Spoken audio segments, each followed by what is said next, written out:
Hey, everybody. Welcome here to Pop Culture Philosophers. I am here with the excitable PCP crew. That's right. Pop Culture Philosophers, tonight we're going to be talking about the brand new Mortal Kombat animated film titled Mortal Kombat Legends, Scorpion's Revenge. So we're going to talk about it.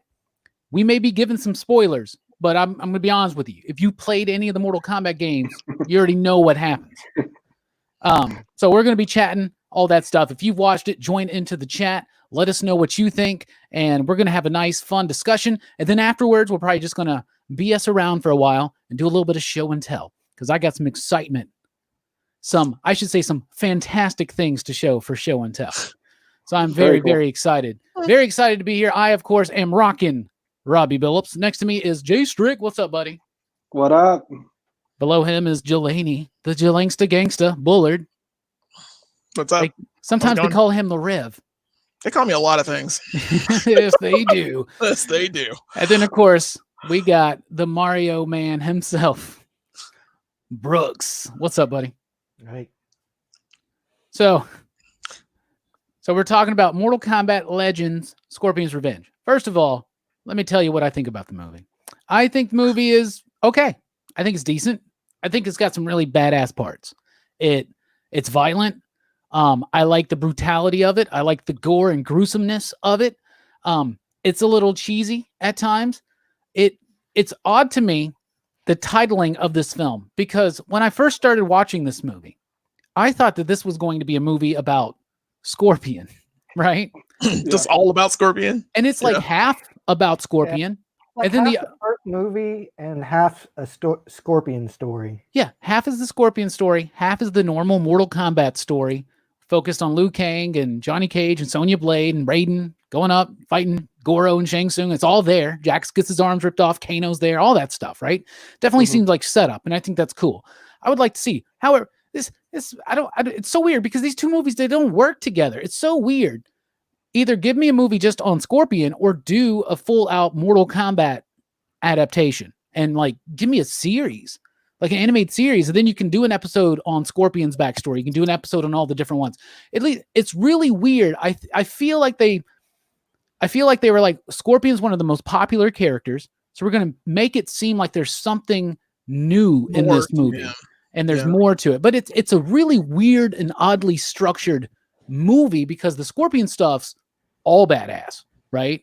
I love every bit that Scorpion's on screen. The other stuff, it is exactly like that 96 Mortal Kombat Annihilation movie. It's like exactly like Johnny walking up the stairs with all the luggage, like it's literally exact Sonya. I mean, I guess that's how accurate that the Mortal Kombat movie was to the video game, story.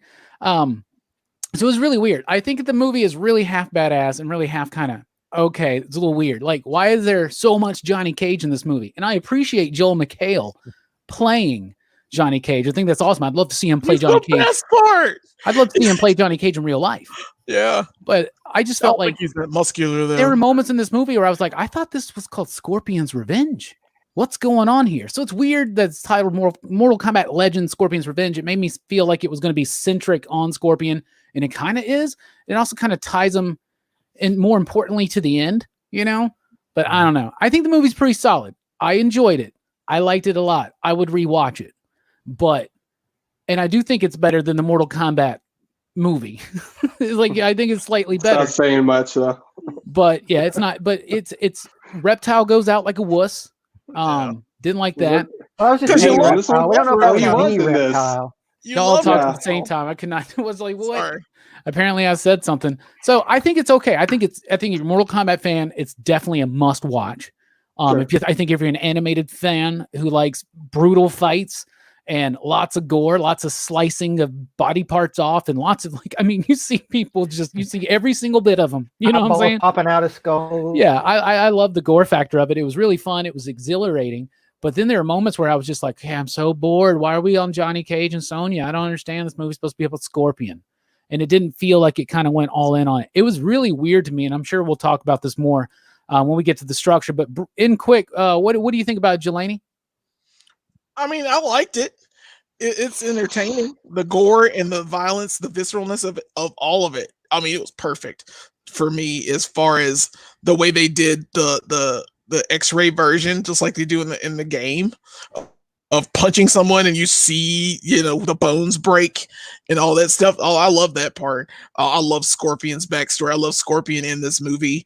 I like the backstory that is flushed out and how Kung Lao is the villain this entire time and how they play that up.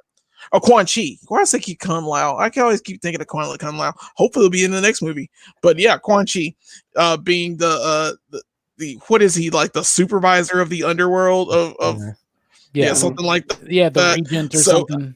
He's the hand of the king.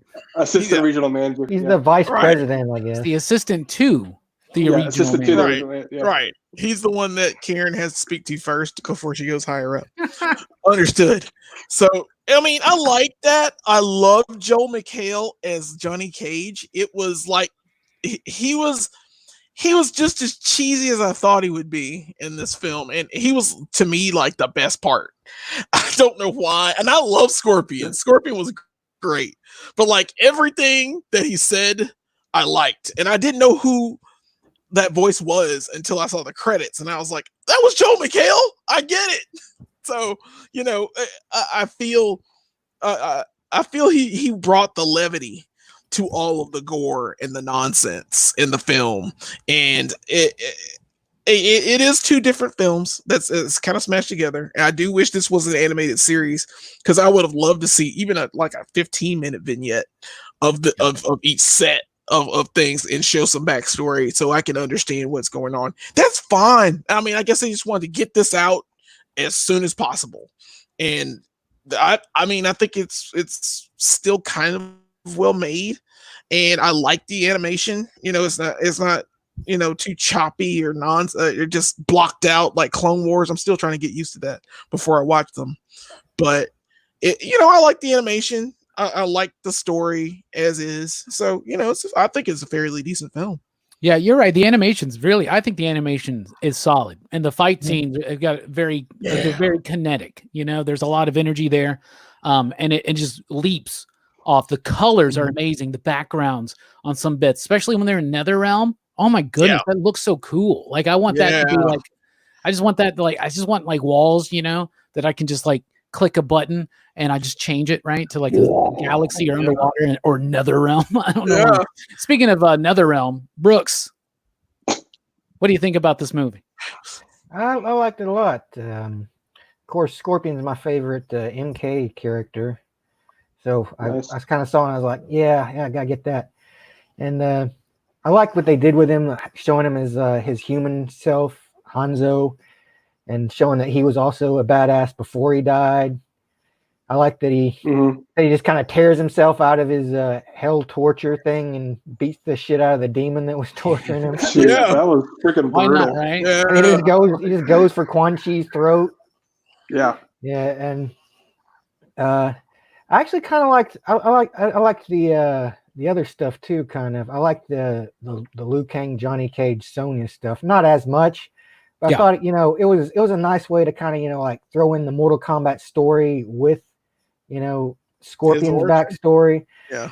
And it's kind of like, how the movie was, but if it was better because it has Scorpion in it instead of him just being like they get to focus more on Scorpion, Yeah. They didn't do anything with Scorpion. One thing that I thought was disappointing was Sub-Zero didn't get a whole lot. Yeah. How quick was that last fight between Scorpion and Sub-Zero? It was kind of anticlimactic, his big showdown with Sub-Zero. Yeah. And Sub-Zero doesn't really actually get much like screen time at all. I mean, considering that the Sub-Zero from the beginning of the movie turned out not to even really be Sub-Zero. Right. Yeah. I got you right there. But overall, you like it. They could do a like a Legends Sub-Zero story down the line. When I first saw this, that's what I thought this was. So I was like, when it first started, I was like, oh, so they're going to do a series of movies that are going to be the tournament from each individual's perspective. That would be awesome. But then when it went full board into Johnny Cage and Liu Kang and Sonya Blade, I was like, what? Why are they? That's so weird. And they barely connect the two stories at the end. Do you know what I'm saying? Like basically just Scorpion shows up and he's like, here I come to save the day. Get over here. Speaking of Mighty Mouse, Jay Strick hates Mighty Mouse. That's why we don't really think Jay Strick is. Why do you hate? I don't have no idea. I made that up. Do you really hate Money Mouse? Anyway, Jay Strick, what do you think of this? Tom and Jerry guy. How do you compare Money Mouse to Tom and Jerry? That's an unfair comparison. That's completely unfair comparison. I'll give you, but not. Come on. There's only one mouse, and I'm pretty sure he doesn't dress like that. I'm out. So yeah, I like the movie. That's from New Frontier. That's a New Frontier reference, isn't it? It was. Yeah. Thank you. Yeah. I just like no one got it, so it was crickets. So I was just. I got it. I got it. This wasn't funny. I got it. And no it wasn't. It was slightly funny. But I don't know if the amount of funny that it was is worth side railing the show. Yeah. What's the question again? What did you think of this movie that we're talking about? Do you remember the Mortal Kombat movie we watched? I love our Jonathan side rants sometimes. Yeah, I thought it was I like the movie. Like my biggest problem with it was like some of the. I mean, you've all hit on it. Just like the pacing of the story is so like, it's half of it's Scorpions, half of it's the actual Mortal Kombat story, and then like the movie's only like an hour and 15 minutes, so it kind of went by fast. So it's like you could have really just did one or the other. You know what I'm saying? I didn't like how they just kind of like in some of the fights they just like submit it, and I was like, dude, no, this is Mortal Kombat. Yeah, they're supposed to be killing people. Yeah, exactly. I was like, I want to see. That's why I was like, damn, they're gonna kill Baraka already. Yeah, that's what I was. Katana was gone already, and I was like, why is Katana gone already? And she's just like, I submit.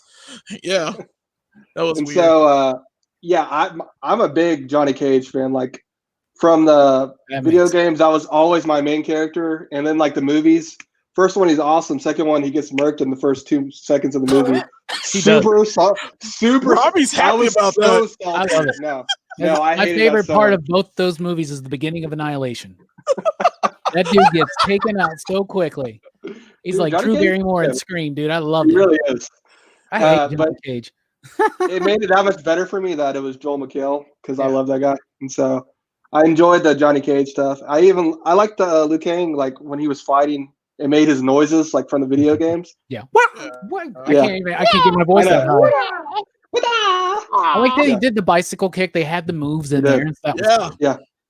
So they were faithful to that. You know, I would have liked to see like I was in the same boat as you, Robbie. I thought it was just a whole Scorpion movie.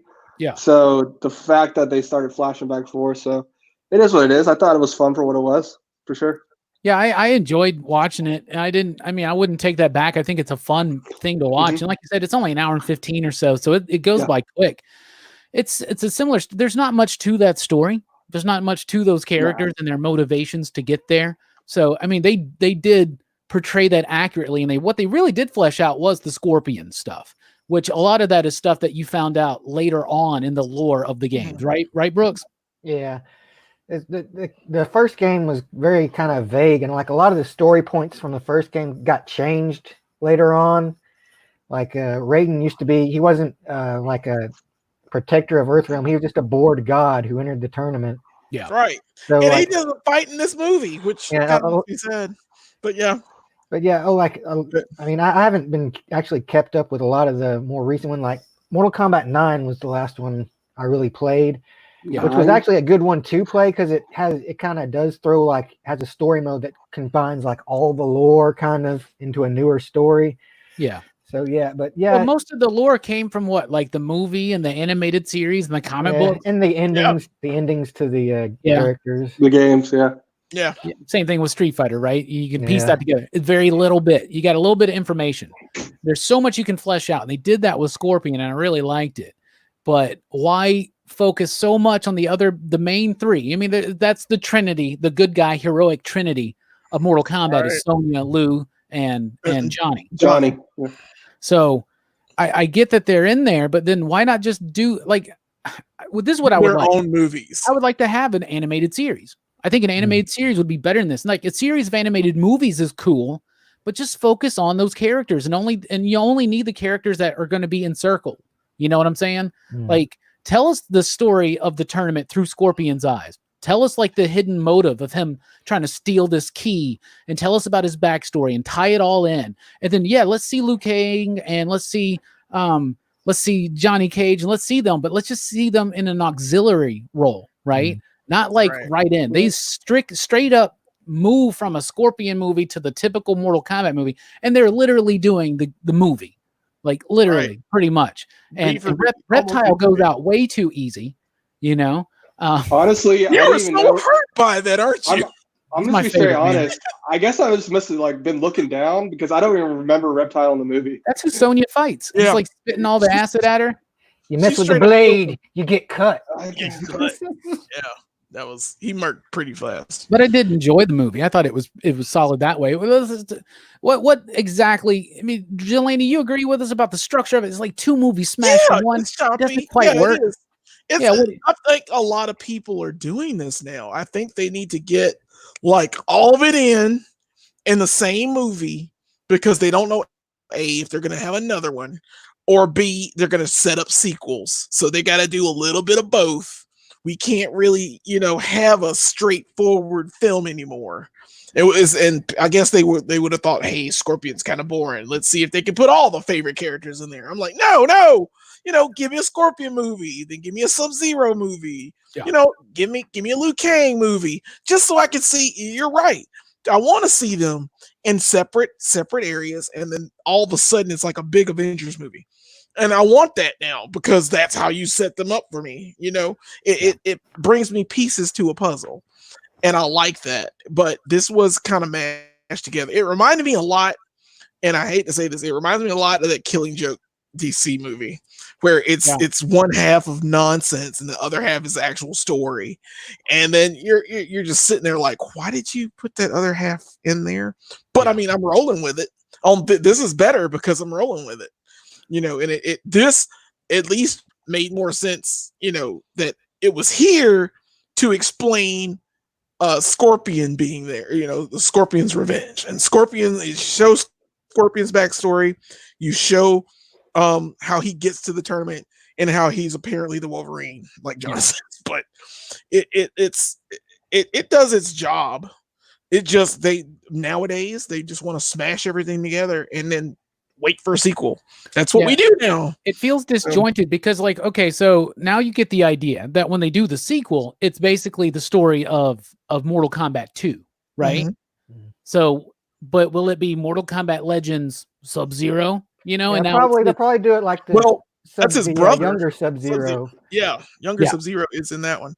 So I mean, I get they kill Sub-Zero off quickly because he didn't last, but the first game. It's just so weird because it doesn't give motivation. It doesn't give enough time to really let anything beyond the most trivial version of the story for Liu Kang and Sonya and everybody else, right? It just doesn't give them room for those characters' stories and arcs to be important. Right, because they're focused on the popular character Scorpion, but they didn't. It's disjointed. It's different. And it's going to be weird. If you're telling the Mortal Kombat 2 story, we've skipped across all the motivation for Sonya and Liu Kang. Like they barely speak on that. You know what I'm saying? And they spend all this time on Scorpion, and it makes it feel disjointed. So when they do the second one, so like let's just say they pick, I don't know, anybody. You know what I'm saying? So like, it's going to be weird. I don't know. Just give us. I don't know. I'm not trying to tell them how to make the movie or anything like that. But it just like you remember the Mortal Kombat Legacy web series, right? Yeah. How they kind of like went into it like character at a time and built it up. That's what I was kind of like. I thought that would have been better.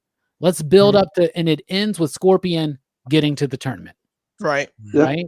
And then the next movie, say you do Sub-Zero. Then do a Liu Kang and whatever, and bring some characters. Like you remember when the Avengers Earth's Mightiest Heroes? Yes. Before it came out, they did those little kind of like 10-minute shorts for each character. Yeah. Like that would have been a good idea to do with MK characters. It's just so weird because is this a Mortal Kombat movie like about the characters in the tournament, or is this a Scorpion movie? And it's trying to do both, and it just doesn't work for me. But it's still a fun film. I still enjoyed watching it. I will watch it again. I didn't feel like I wasted that time. It was still a very enjoyable experience. Like you were saying, the animation, how they were doing the things like they do in the game, where they show the bones breaking and the flesh getting sliced off. We're getting sliced up into chunks of meat. Oh my goodness. Yeah, man. Strickland, how'd that make you feel? What'd you think about that? Dude, this movie is not for the faint of heart. Like, It's been a while since I played Mortal Kombat. Mortal Kombat is awesome now. Like I do remember the how fatalities are so over the top. Everything's so much more ridiculously violent now. That's what I heard. Great. And I really just played the 1, 2, and 3 as a kid. Yeah. And I don't know too much about like the lore and whatnot. So the Scorpion stuff was actually interesting to me. But yeah, this not for the faint of heart. I mean, their first 2 minutes, people are getting murked and their skulls ripped out and chopped in half and brains. So and I mean, it was brutal. But yeah, Ridiculous. it's definitely a Mortal Kombat. Like, if you're a Mortal Kombat fan, you'll probably love this movie 100%. Yeah, right. I think so, man. Hey, because you're not watching this movie to like pick it apart and be like, well, not really. You could though. There was opportunity to do that, but it's like they don't get to fully develop the Scorpion story because they spent all this time with the heroic trinity of MK. Right. And then they don't get to flesh any of that out. You know what I'm saying? Right. So there goes Mortal, like, and it's just weird to me. Like, what are you gonna like? And Scorpion was cool, but Sub-Zero, like, it was so anticlimactic towards the end. Let's look at some of the comments real quick before we continue on here. Perry was lurking. What's up, my man? We still got to chat about getting you on the show. Hey, Holshy was here. He said, "Get over here." Get over here. I'm glad he was the first one to do that. Yeah. He says Scorpion is the Wolverine of the MK universe, so they are going to attach him to anything and everything to cash in and sell product. I understand. I agree. I don't mind the story. I just wish it would have been more cohesive. Yeah. It would have been good if they'd have done like a Scorpion story that led up to like, and at the end, like it leads up to Sonya and like Raiden getting Sonya and and Liu Kang at the end. Yeah. And then like setting up the sequel to be the first game tournament. Yeah, right. Herminio's in the house. He wants to know where your pop figures went. Strickland's always trying to change it up. Yeah, I got to switch it up always. I put some new stuff out. By the way, Jelani's always got that. Was that Cam Newton? That's Cam Newton, son. Cam I got a Cam thing. I need to hang that up somewhere. Yeah, man. But yeah, what's up, Herminio? It's going to take forever to get it signed, but we're working on that. Strick bought a new razor. That's right. Sure did. Still got that 90s butt cut going on, though. Dude, for sure. I'm rocking it. We got Mike06 in the house. What's up? The voice. That's the voice right there. What's up, man? Unstoppable says this movie was violent AF. Yes, it was. What do you think it was too much violence, Brooks, or do you think it was the right amount? No, it's Mortal Kombat, dude. Exactly. Yeah. Of course, you gotta have that. Yeah, I was kind of disappointed that Liu Kang didn't turn into the dragon. And then I remembered, that doesn't happen until 2. Yeah, that's the second. That's right. That's the second game. Yep. Mortal Kombat. By the way, was it like? Was it called like animal fatality? What was that? Animality. Animality. And brutality. Do you remember the first Mortal Kombat game? Right. Liu Kang's fatalities were weak. Yeah, he just did a cartwheel and uppercut. Yeah, right. And then in the second one, he finally turns into a dragon and eats somebody, and that's dope. Yeah. Right? But in this movie, he's straight up just slaughtering people. Yeah. Liu Kang, his fighting style, I loved it. The bicycle kicks, everything about that, I love it. Like he decapitates a dude and then kicks his head like a soccer ball into somebody. Yeah, dude. Yeah. Liu Kang's typically a very boring character to me in the Mortal Kombat, mythos. But this movie kind of made me I'm kind of feel like I was robbed by having some really good Liu Kang stuff. I want to know his story. They're doing like a new live action one, right? Maybe they're always trying to do something new live action. No, because I think they've already filmed a lot of it. Because the guy from the Power Rangers movie is playing Liu Kang. You're right. They are Black Ranger. Yeah. Okay. You are right. They are. You're right. That's all I know, though. That's all I know about it. I know they're using the guy that plays Shao Kahn. Mm-hmm. Yeah, Shao Kahn's supposed to be in these. The guy that was in the original movie. I guess he's the PG-13 it. Yeah, they might PG-13 it. I don't know because they want just go all out with it, man. Yeah, this they might do it. I don't know, man. Yeah. It was not rated for me.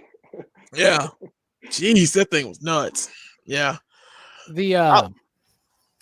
What? No, nothing. Yeah, that was our first little dead air moment. Anyway, let's get back. Why not? Yeah, I saw the wrong movie. Forgot about this one. What movie? Did he watch the actual Mortal Kombat? The Journey Begins. The Journey Begins. What's up, like, Easy Reader? it was like a combination of CG and standard animation thing they did before the movie came out. It's supposed to be really bad. They wouldn't have done that Mortal Kombat were it not for Scorpion. It lets you tip this. Okay, so that's what I get it. Unstoppable saying that this film is basically, we know the Mortal Kombat story, so we're telling you the untold story about what really happened with Scorpion. Because I do like the idea that Liu Kang, because I was like, how Liu Kang gonna beat Shang Tsung? Right. Not in this movie, because he didn't have that journey that we got to see him of believing in himself and gathering this power, right? And Raiden's barely there, but I get it. This is supposed to be the untold story. But if you're going to do the untold story on Mortal Kombat, just do the main story in a passing auxiliary manner, not like half the movie, you know? But I don't know. At this point, you can't really guarantee that everybody who's into watching this movie knows all that stuff, right? Right. Not everybody's seen that movie from, what, like 30 years ago almost? 25 wasn't that long? Was it? 25 years ago was that Mortal Kombat movie. Yep. Wow. Yeah, I think this would work as an animated series, 100%. You know? Yeah, I think the animated series route would have probably been better. Like, imagine you get to like tell the whole story over a series of episodes, and you get to focus in on each character, because I don't know. This felt like a long episode of like a pilot. It's such a weirdly structured damn movie. It really, like, because I like it. I like it just because it's dumb. And it's probably my favorite Mortal Kombat film so far. There you go. Have to go with a lot of what Jelani said is they didn't know if they were going to get to make another one, so they kind of squeezed in everything. You put everything in together and then kind of tease a sequel. Yeah, that's what they do with movies now. That's all. Teasing of the sequel's already set, you know? Like, Shao Kahn's supposed to come in now. And so if they do another one, a Mortal Kombat Legends, I think they should continue on going into the storyline from 2. But then I guess Sub-Zero's who you focus on, because in the 2, it's his brother that shows up for revenge, right, Brooks? Yeah. Yeah. Okay. And we didn't know was that Tom Clancy? No, it wasn't. Who was doing what's his name? The dude that he thought was Kung Lao. Quan Chi. Quan Chi. Wasn't he like first introduced in that like Sub-Zero game or something like that? I think he was in the second Mortal Mythologies, but he was actually in the animated cartoon Defenders of the Realm first. Okay. His first video game appearance was in Mythology Sub-Zero. I got you. Yeah. Oh, okay. I remember him in that. Mike says he just finished watching the animated series. I remember watching it all. It was all on YouTube not too long ago. I don't know if it still is, but I remember I used to get up and Defenders of the Realm. Yeah. Huh. Yeah, I used to love that shit. Yeah. I kind of remember watching a little bit on USA back in the day. Who really took Jax's arms? Was it Ermac or Goro? It was Goro in the movie. Yeah, but who was it in the original lore? Well, Ermac, he lost his arms in 3. In 3, he had the mechanical arms. And was Ermac in 3?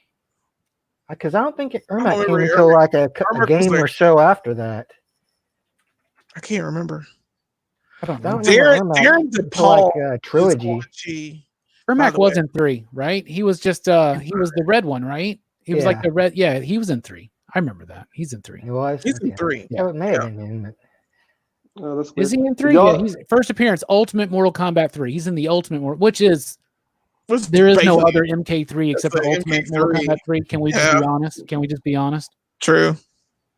Oh, thank you so much, Coffee Girl Espresso Guy. Unfortunately, we're using StreamYard, so I can't give you the Joker video right now. I did try to upload it, but it was too big of a file. So I use a different program when I do the solo stream. So, but everybody, the Joker, let's just all clap. Thank you. Yes. Thank you so much. Sorry, but I do appreciate that. We'll definitely give you one on the next solo stream, which I'm not doing one this Sunday night, but we'll be next week. So the next Rockin Robbie Live, I'll have to throw an extra Joker video out for you. So thank you. Yeah, Ermac was in Ultimate MK3. So Ermac was the one that took Jax's arms. Brooks. Possibly. I think it may have been Ermac. Let's find out. Google says Ermac. Epoch says. I like that we got the chat involved in this. Yeah.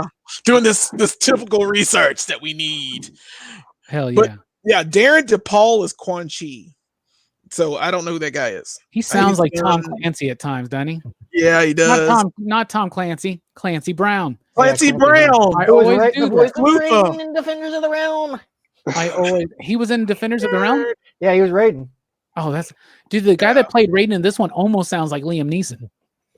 But then when I saw that Joel McHale got top billing, I was like, no, he's the biggest star they got in this one. Did you ever see the movie Exorcism of Emily Rose? Yeah, I like that film. Yeah. The Emily Rose is Sonia in this movie. Oh. Yeah. Okay. I just looked That's that up. interesting. Let's talk about Sonya and her story. They do get to do a lot of her story. Jax gets his arms ripped off by Goro, even though Google says I it's thought you did that urban. on purpose at first. I should have. I mean, should have it's played it off. dramatic to have his arms. Google ruins everything. Dude, Dude, you got to watch Google out for came to them my Google house and ripped my arms off, dude. thank the them Google cars. them Google Google card. car. You know, kid, it's Michael Bluth pops out of one and just rips your arms off. I don't know what I was expecting. But but she is just so one note, and it's the same Sonya you get. This is my problem with video game movies is that you don't flesh these characters out, and in video games they flesh characters out, right? There's very immersive video games with very in-depth and nuanced story, right? With lots of thematic material to glean. Not so much fighting games. So it's like they just I mean, I can't fault the movie for it because that's what they got to work with. But if you're gonna do something with Sonya and Liu Kang, give me a little bit more. Johnny Cage, I wasn't expecting much. In fact, I actually like that Mortal Kombat Legacy Johnny Cage, where he's like a former Power Ranger and all that stuff too. I like that. What do you think about Sonya in this movie, Jelani? I mean, she was there. She did stuff. She killed Reptile super fast. Did she kill Reptile? Yeah, she killed Reptile. Oh yeah, she did. She cut his head off, didn't she? Yeah, She cut his head off with the wire. Yeah. I don't buy that. Because when you fuck with the blade, you get cut. So does Reptile wear that costume now in the games? Does he not wear the green thing anymore? I guess not. They kind of give him still the ninja gi, but without the mask and stuff and hood. Okay. They just have him the lizard head usually. Yeah. Okay. He's not trying to blend in like the others. Yeah, he's not trying to like 20 other ninjas. Yeah, he anamorphed. He's trying to live his truth now, right? That's right. That's right. He's not Noob Saibot. Good Reptile. I'll tell you this though. Unstoppable reminds me. My favorite moment in this movie is a Johnny Cage moment, and it's when he goes toasted. Yeah. They should have had like a headshot on Firefly past the screen when that They happened. should have. That'd been great. Man. Anything else? Wait, what? I was gonna say Johnny was so brain dead in the movie because It's like most of the first part of the tournament, he doesn't even realize it. He thinks he's in a stupid ass movie. Yeah. 10 people die. He's like, "Where's the cameras, man? This is weird." Fake. Yeah. Yeah, I like that. Great. Joe McHale is great, period. And what they wrote for him for this, like I said, he is my favorite character in this movie. I wouldn't say he's my favorite character, but he's my favorite performance. He's my favorite performance in the movie. Yeah. Other than him, he probably got paid him to be like, yeah, that's true. Except but they gave him the best lines. The guy that played what was it again? Quan Chi or something? Yeah, Quan Chi was cool. Yeah. He was really good. I liked him. Shang Tsung was all right, Yeah. Well, back to Sonya Blade. Sonya Blade, like the best parts for her was like when she was like punching Johnny Cage in the balls. Yeah. She does her like little does that little scissor kick thing, and that's pretty badass. Yeah. I thought, anyway, yeah. Like Liu Kang could just turn his hand on fire and just beating the shit out of people. Yeah. Yeah. Why does that guy who voices Liu Kang? He actually looks like Liu Kang. Oh wow, yeah. Yeah. I don't know who he is. Jordan Rodriguez. Think Joel McHale could have played freaking Johnny Cage's movie looks like an animated Joel McHale pretty much. Yeah. For sure. I'd be cool with that. So overall, you know what we think about the movie. So let's get to the ratings. We do you digs here. So out of 5 possible you digs, and if you're in the chat, please let us know out of 5 you digs, what do you give this movie? We'll start with Strickland. I'll give this movie 3.5 you digs. 3.5 you digs. Why? I thought it was fun. I thought a lot of the things it struggled with, like I said earlier, was the pacing and the storyline. But I think, like we said, like if you're a Mortal Kombat fan, you're gonna love this movie, and it's worth the watch. And I'd watch it again. I mean, it's fun. It's kind of a brain dead movie. You don't have to like really be super into it to watch it. You just kind of have it on in the background. So yeah, thought it was fun. Yeah, absolutely. Jelani, out of 5 possible you digs, what do you give this film? I'm gonna agree with Jay Strick. I'm gonna give it a 3.5. I give it that because I mean, I'll watch it again. I know this. Joe McHale was fantastic for me. And I like him in pretty much anything he does, so I'm okay with that. I like the gore and the violence. You need. I mean, it's Mortal Kombat, and you gave me Mortal Kombat in a movie that's better than the live action movie and better than Annihilation on every level. So I mean, yeah. I mean, it's fun. I know I probably gave Mortal Kombat lower, but I can't remember. But 3.5 is decent. I'll go with it too. That's a solid score. It really, really is. Yeah. Speaking of solid, Brooks, what do you think about this movie? What do you rate it? I give it a 4. 4. I like this movie a lot. I mean, it does have its flaws, but they're so like they don't really diminish my enjoyment of the movie. Yeah. I like. There wasn't anything about the movie I'd say like, oh, that really sucked. I mean, there's some things I think they could have done better.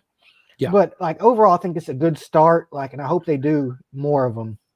Like, and I hope they keep keep the quality up with them. Yeah, I'm glad that, and just keep going all out with the violence. Don't try to downplay it. Like, just go as ridiculous as you can. Right. Yeah, the violence being ridiculous was great. I'm going to be with Jelani and Strickland on this and go 3.5. I think it's a solid movie, and it seems like we cut apart the movie. And it seems this is one of the problems I think with the movie is this movie is supposed to be about Scorpion, but what do we spend the most time talking about tonight? Every other character. Yeah, you're right. To see more, and how great the animation is, and the fighting is great. The Scorpion story is really cool. I would like to cut the Scorpion bits together and watch that. Like maybe it'd be like a 45-minute movie or something. That'd be really cool. But I do like the movie, and like Strickland said, if you're a Mortal Kombat fan, you're going to love this film. It's violent. It's escapist, fun. You can pick it apart, but really, is that what you're trying to do with the Mortal Kombat story? Nah. Really? No. Really? Don't be that guy. We must analyze this Mortal Kombat mythology. So 3.5, 4.0, and 3.5 for an official PCP average score of 3.625. Heyo. It's a pretty solid score for an animated film that honestly structurally is very weak.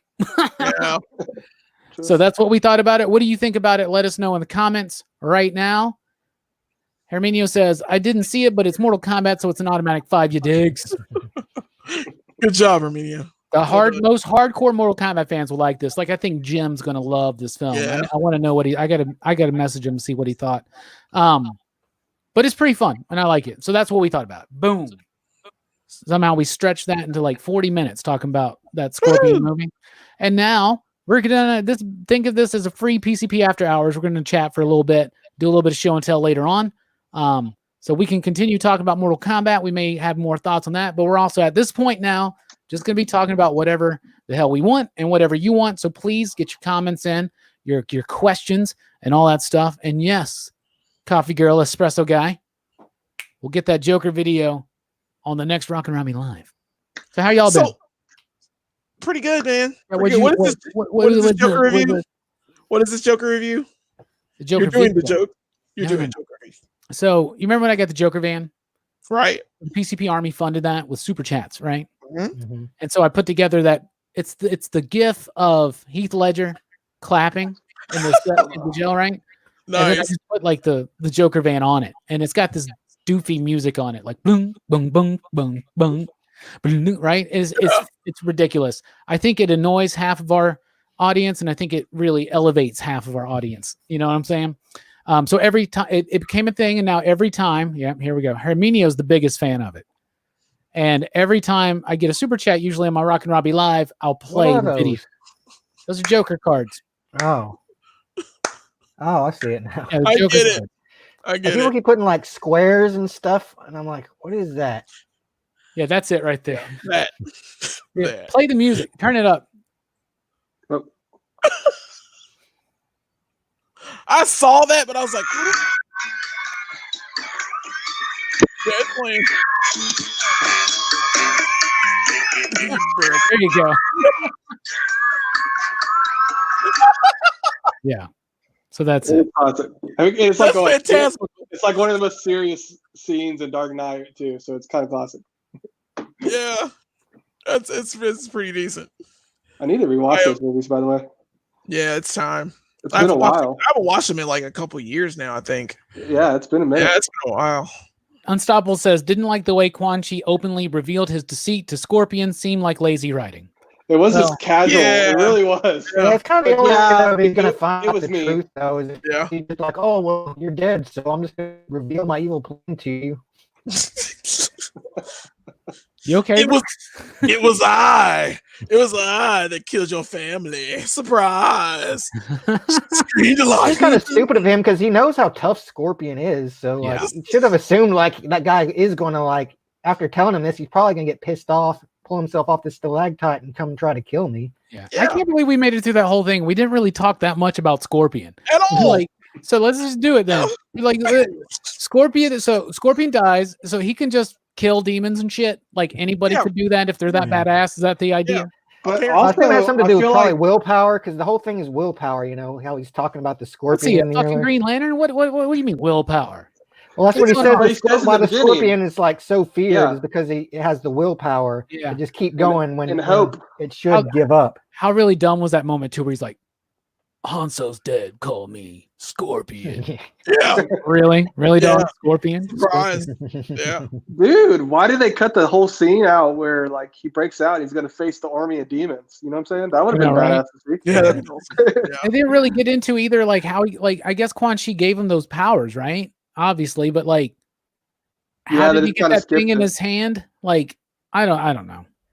Yeah, it's a lot of stuff they didn't. They I kind of assume it's like kind of like a demonic version of the weapons he would have used in real life, I guess. Yeah, Because So it's like- ninjas have like- the grappling. Well, It's kind of like a kunai on a rope type of thing, but it's like metal and stuff, like a and scorpion plus it was tail. like dug into his hands when he was tied up when he That's got. what I thought it Yeah, was like an homage to like him Yeah. being, tortured. Yeah, and he, Yeah, and he because freed they himself. were going through his wrist, right?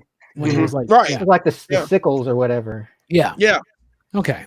and then he That's used them to free himself. So I mean, it makes sense that it's like a scorpion's tail somehow. Yeah. And I like that they all get to use their powers. He teleported. I love at the end that he did his fatality. Yeah. It's the flaming skull. Yeah. I still wish Like, Get so Over Here Quan was just Chi, one of the Quan Chi, ones. he's pretty dead.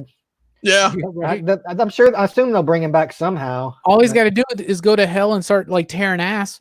That's apparently yeah. all you got to Apparently, do. that's all you got to do. You just got to Quan Chi, have. he's just back where he started. Like, oh, well, You just got to have the willpower like a scorpion. yeah. And how did Quan Chi get like Sub-Zero's powers? That's what I was Oh, confused about. he's a magician. Like he's got sorceress powers, so I assume Seems he can easy. replicate Yeah. Sub-Zero's powers pretty easily. Said lazy I guess. writing. I think this whole movie stinks of lazy writing. Yeah, I think I want to change my score to a 3. back. We got a good question here from Richard. Who is the second most powerful person in the DC universe? Well, Richard, first of all, that would depend on who you think is the first, because it ain't Superman. I'll tell It's you not that. Superman. Who is Well, the second most powerful person in the Spectre? DC universe? Spectre? You think so? I don't. Spectre, I don't think so. I've seen plenty of stories where the Spectres got. Lobo, he's untouchable. Nah, Lobo's BS. Come on, man. I don't even. I'm thinking I don't know, So we're second all- most powerful might be we're all Superman. Superman Prime. You know, like Superman Prime, Superboy Prime. no, like I'm talking about who are we saying Superman- that's first? I don't know. Yeah, who's That's what first? I'm saying, man. Who's It's not first? Superman? I know somebody. Who's more powerful than Superman? Darkseid. Yeah, Okay, there's one. that's Let's one. keep going. Let's keep Imperious. Imperious. Okay. Yeah. Okay. Let's keep going. Lobo. Not Lobo. Solomon Grundy, Not Border Lobo. Lundy. Not Lobo is not beating Superman. Yeah, you're right. You're right. Yeah, Like he can beat Superman, but you he's can not- beat Superman. Magic. Superman's only powerful in certain with situations. Superman, though. Superman's not powerful on Beetlegeist. You know what I'm saying? Yeah. Like Yeah, Beetlejuice. Beetlejuice, yeah, the star. Beetlegeist, Beetlejuice, Uranus, whatever. Beetleborgs. Beetleborgs. Superman's nothing with the Beetleborgs around. You know what I'm saying? I don't know. It's that clown, that ghost clown gives him the edge. I guess in order to really accurately answer the question, guys, we're going to have to determine who we each think is the most powerful DC Universe character, and then think of who is the second. That's hard. That's like a lot of yeah. I wish we would have specified like hero and villain. It says God is the most powerful in that universe, I thought.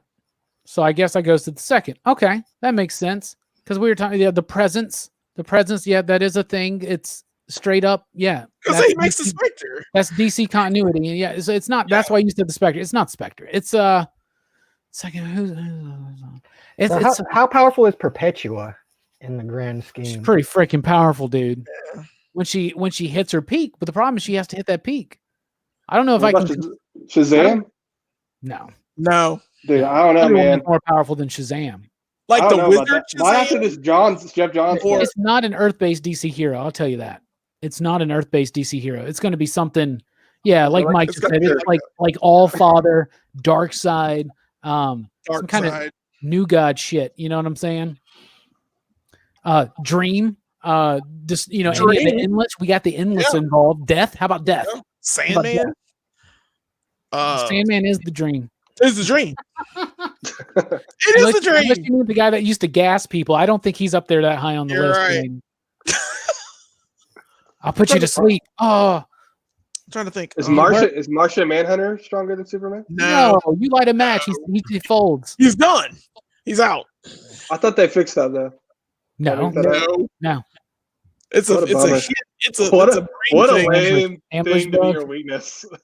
Well, you gotta have a weakness, man. Every superhero that's that powerful needs to be toned down. Superman has kryptonite. They had to make kryptonite for him because they didn't have anything to stop him.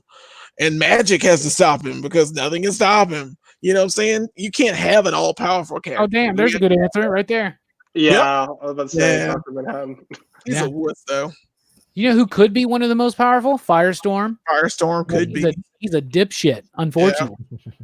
He's got a kid's head with a professor or pretentious professor in his head together. I don't think he has a professor in his head anymore.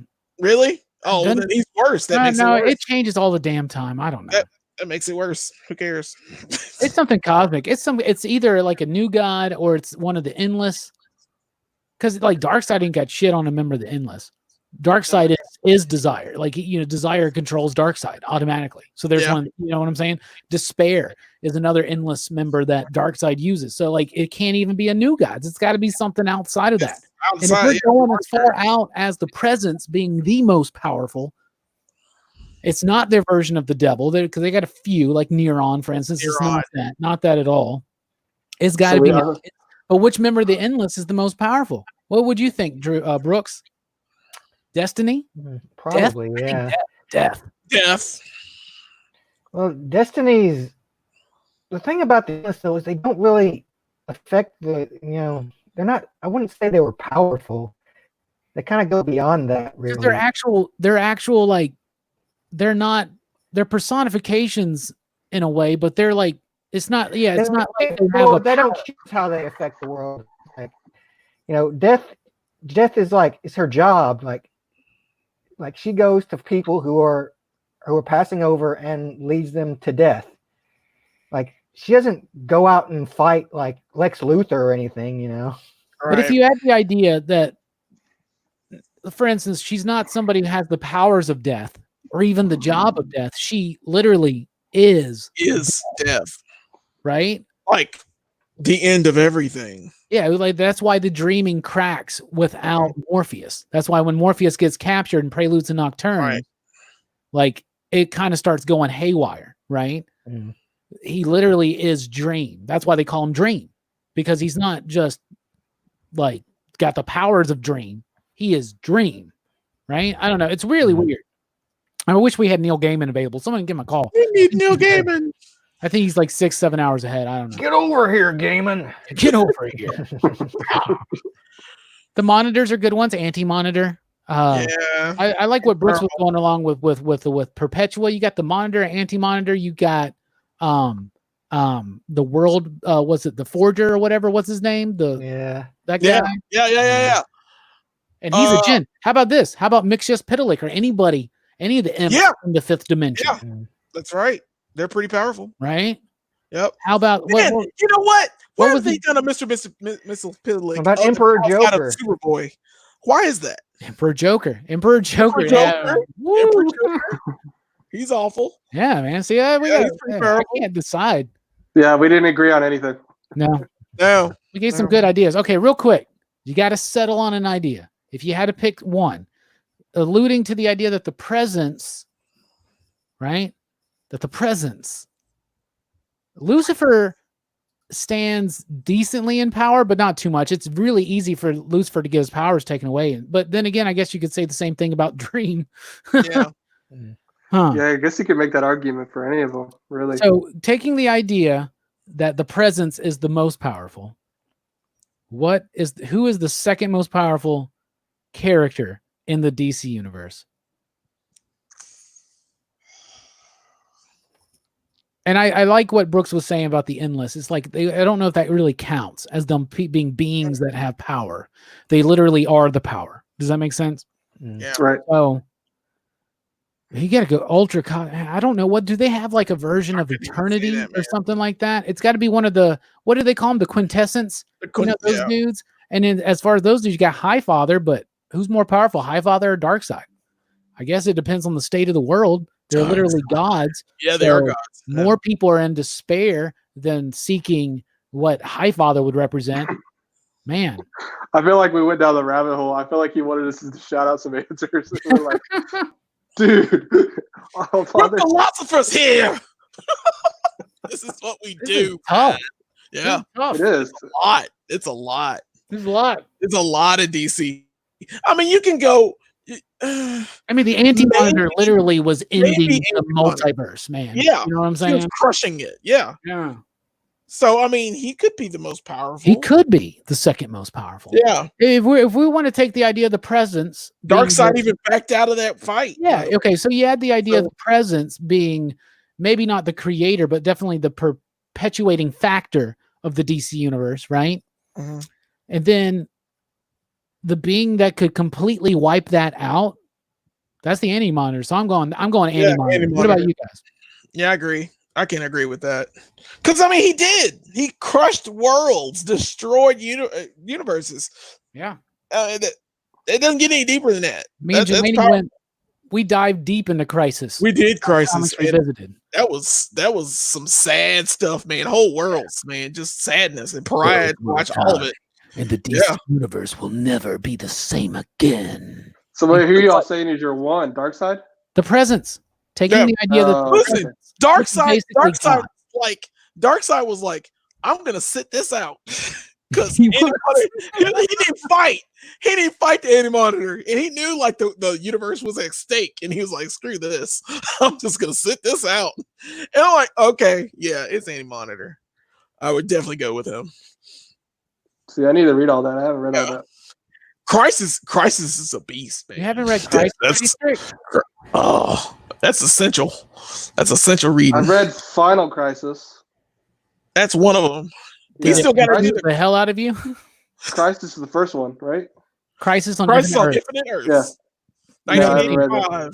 Yeah. So you watched the damn CW shit, but you didn't read the actual book by Wolfman and Perez.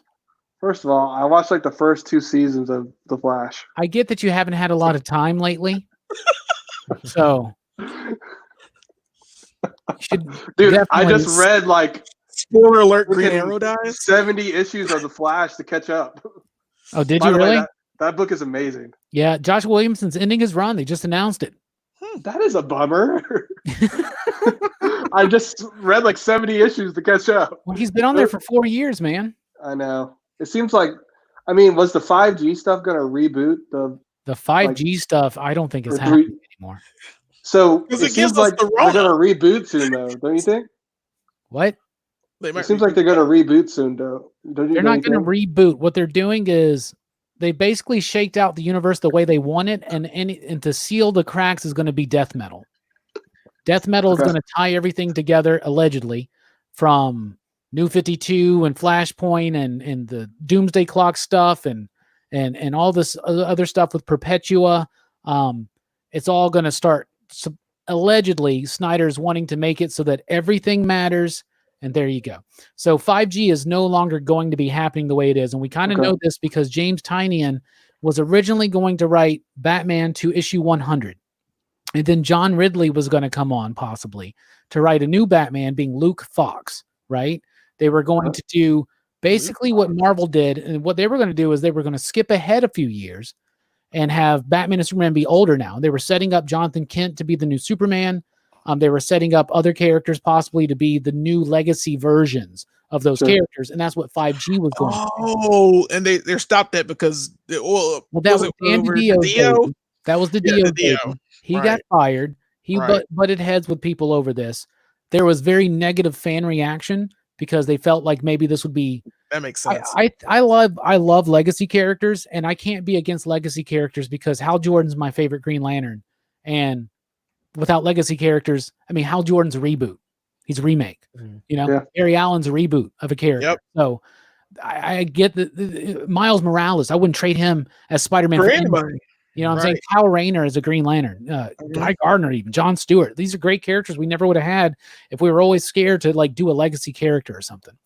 But I think going line wide with it all of a sudden is so against what the audience wants that it was going to kind of end bad. So Tynion said, I was going to go to 100. And now we know that with the Luke Fox stuff is out. Like none of that's been solidified, but 5G was never officially announced. So you don't have to come out and say that it's canceled. Do you get what I'm saying? Yeah. So what Snyder's doing is he's going to try to, in Death Metal, tie everything together and make it all seem to fit and then have the DC universe, bam, right? So maybe a few little fixing it again. It's not they're rebirthing again. This is how it do when you have literally hundreds of creators working on dozens of character stories over decades. This shit needs to be happening. You got to clean house, man. Not in our like 70 times in our lifetime, though. You start with Crisis from Infinite Earth. You're being a little dramatic about it, Jelani, in my opinion. But you have to like for new readers, you have to do that because if a new reader's not going to hop in on like the 70th issue, like that's so hard to do. I know plenty of people that started reading comics because the New 52 happened, and so they were like, "Okay, now I can jump in." And so that's why they do these initiatives, man. And it will always go back down, and they'll work it all out. Just feels weird, man. That's all. Here's one of my favorite things about DC and the way they handle it. And I get so tired of people bitching about it, right? Because DC does their retconning in story. That's basically what it is. Okay. Marvel retcons all the damn time. All the time. Every day. Is Ben Grimm a test pilot from World War II? No. Did the Punisher fight in Vietnam? No. You get what I'm saying? But over time, see, and that's I still think that Marvel does it better though. Somehow, the Marvel retcons without really acknowledging it. They just change it. Right. But sometimes Scarlet Witch and Quicksilver. The only difference is that DC does it in story, which I like because I love the idea of this crazy. I don't think you get more cosmic than that, and even meta. And I like that, and I understand that doesn't appeal to some people. So I get that. Yeah. Right. I get both sides, but it's refreshing to have a different take. You know what I'm saying? I'll tell you what. Let me put it like this. I just finished. I told you guys about the Justice League Dark Apocalypse War movie. It took me a while because I had to watch it twice to understand it, but because I had to watch the other films because I stopped watching the animated movies for a while.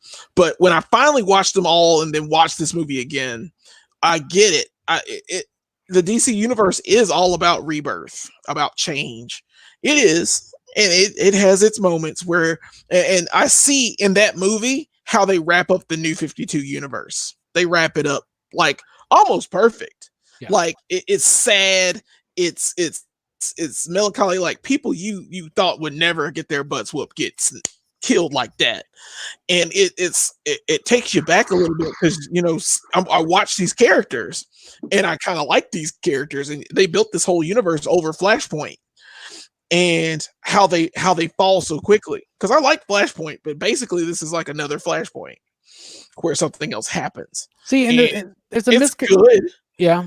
So there's a misconception too that Rebirth is yet another reboot. No, Rebirth's not a reboot. Rebirth is putting more legacy things back into the New 52, right? That's what I mean. I mean, they're, but it's still kind of a reboot because you're still, even though you're putting those legacy characters in, they're putting them into that universe. Because basically, this is still the New 52 universe.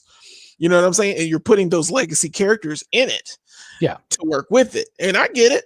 I completely understand. 5G probably would have backfired on DC pretty heavily because it was going to be a line-wide change. Completely change. Yeah. So I think the name is horrible. 5G. Well, they changed it to Generation 5. Basically, the idea is that there's 5 generations of DC heroes, and they were going to make it so everything happens. Because what Jeff Johns did in Doomsday Clock, and slight spoilers here, is he came up with the idea that the DC universe is a metaverse. What it is that any change will start there and go out any other places or something like that. So that's why, like, he put it in. It's in continuity that there was an Earth 1 and an Earth 2 and all that crazy stuff pre-crisis, and then there was a story that brought it all together. And even though some of the characters don't remember it, we do because we're outside of their universe, right? And so we can see it. But then Infinite Crisis, which is a sequel, brings back the multiverse. And then you had Final Crisis, which wasn't directly tied into a crisis, that kind of a crisis. But it's definitely a different type of crisis, but it still did have to do with the Monitor and some other things. I think Grant Morrison did. I mean, Final Crisis is one of my favorites. Yeah. It takes 2 hours to explain it to someone. The Crisis, man. We gotta finish the Crisis. We're doing it. Yeah, season 3, we're doing Final Crisis. So yeah, we're doing Infinite Crisis and Final Crisis. Yeah. So, but James Tynion, what he said was originally he was going to go to 100, and the Joker War was billed as being the final confrontation between the Joker and Batman, right? Which we've had plenty of times. We get it. That's never going to be. But the idea was they were going to age up the heroes like overnight. Like something like Metal was going to happen, and Metal was going to start, and something bad had happened. Basically, it seems like the idea was going to be that like the Batman Who Laughs and Perpetua kind of take over, and then some time passes, right? And that Batman was going to be a little bit older, so was Joker, and that was why they were setting up Luke Fox to come in, right? Tynion now has confirmed that he's going to be there beyond issue 100. So we're pretty certain.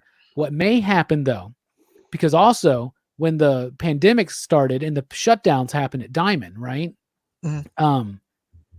DC halted work on 5G books. Okay. So they already had people working on these books. That's why Williamson's Flash Run's ending, is because there was about to be a new takeover. Do you get what I'm saying? Yeah. Plus he probably only had a 100-issue run. That's how you do a 100-issue run, Tom King, by the way, is check out Joshua Williamson's Flash. Facts. It has its down points, but it really does. It keeps like the negative Flash went on a little too long. There's some moments like that, but for the most part, it's got a great energy. Right.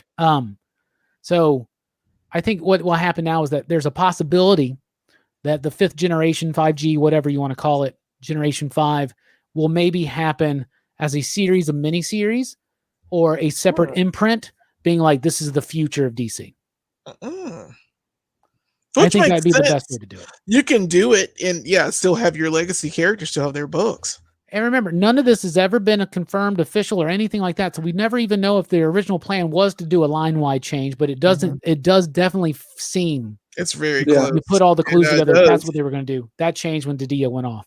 And then this coronavirus stuff has given them the excuse they needed to like kind of just and let it kind of fade away. Or let it die. That makes sense. Yeah, I ordered mine earlier. Hasbro Pulse has a green Psycho Ranger exclusive. Yes. Pre-order available right now. The Snake Eyes sold out super quick, y'all. So if you're into Power Rangers and you like the Psycho Rangers, I've got the red and the blue, so I might as well get the green.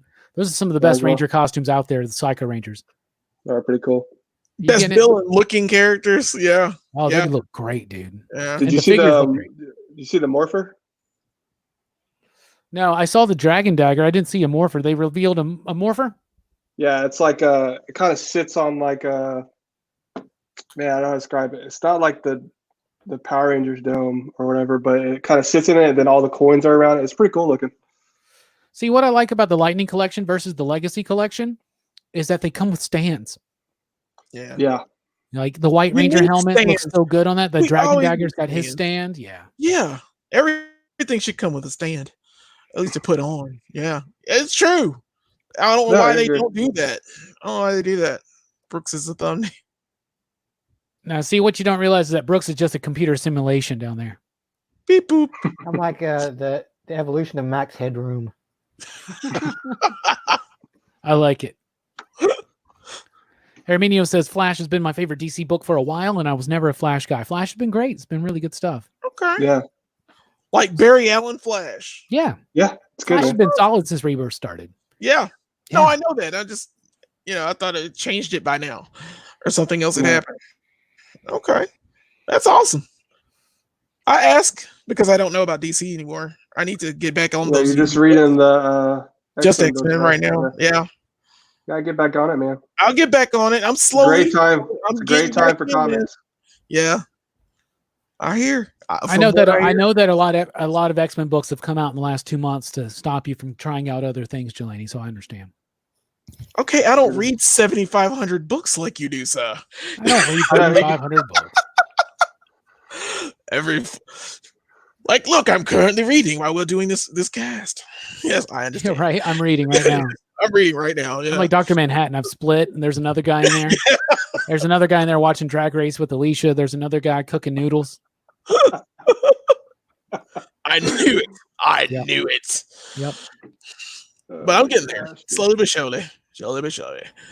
You're also reading Thor. Yeah. And And I Thor like comes it a back. lot. Thor comes back at the end of June, so I'm excited about Yeah. that. Can't wait. Oh yeah, I need to get some short boxes because I'm gonna start putting my books when I start shit, getting books man. again. Tough shit. PCP doesn't sell them, man, but you should go to the deep tomorrow. That's a lot of work. I hear they'll be open till 6. Really? Will they let me walk in and touch stuff? If you're wearing a mask, yeah. I don't want to wear a mask. I want to cough on everything and touch it. Oh, shut up. Don't even say that. I never do that, If man. I got to wear a mask for 8 hours, you got to wear a mask for 15 minutes. I'm good. I'll You go get in. a specialized mask with like a cool artwork on it or something. No, I just got this black one. It's like a ninja. It makes me feel like a ninja. I had to go to the bank today. I got to walk into the bank wearing a mask. Wearing a And I was mask. like, I wanted to be like, I'm here for the Huntsville kid. Put him We're the up. Beagle Boys, and we're here for your money. And then you're immediately shot. Yeah. It was just so cool. Like, I see that some people are like pissy about the mask thing or whatever, but I'm having fun with it. Take advantage. You'll never ever in wear our a mask. lives have we been able to wear a mask into the bank or to a Small retail price, store. really, when you think about it. Yeah. It is. And people can't read eyes, man. So you can make whatever For kind of your- sarcastic mouth motion Yep. you want. You I think hand gestures are going to come back. yeah. Yep. Okay. Oh, that's a bad thing now. Well, never mind. Anyway, my reading list Not now. Tyler okay. said. My reading list now is Liefeld's X-Force, Executioner's Song, and Cap Wolf. Robbie's got me crushing 90s runs. Hell yeah. Wow. Well done. I just I want finished to read a, that Cap Wolf. I know you said something about that the other week. Cap Wolf's great. It inspired me to decide to collect the entire Mark Grunwald 10-year run on Captain America. Wow. Because I've already been collecting up the Mark Waid run, and I have a lot of it already. I have it all in trade, but I've been trying to get it all in single issues because I love the Mark Waid stuff. And Grunwald was on Cap for 10 years, from like 85 to 95, until he gave it over to Mark Waid. And then they fired Mark Waid, who had turned that book into such an amazing title with Man Without a Country and Operation Rebirth. And then they gave it to Rob Liefeld. Do you remember that? Yeah. He got fired after like 5 or 6 issues. Because of the pointless lines. And I like his run though. But I've been collecting the Mark Waid run. And then I'm like, oh man, I want to collect the Kirby runs, both of them, right? But mostly the 70s one that starts with Mad Mom and all that.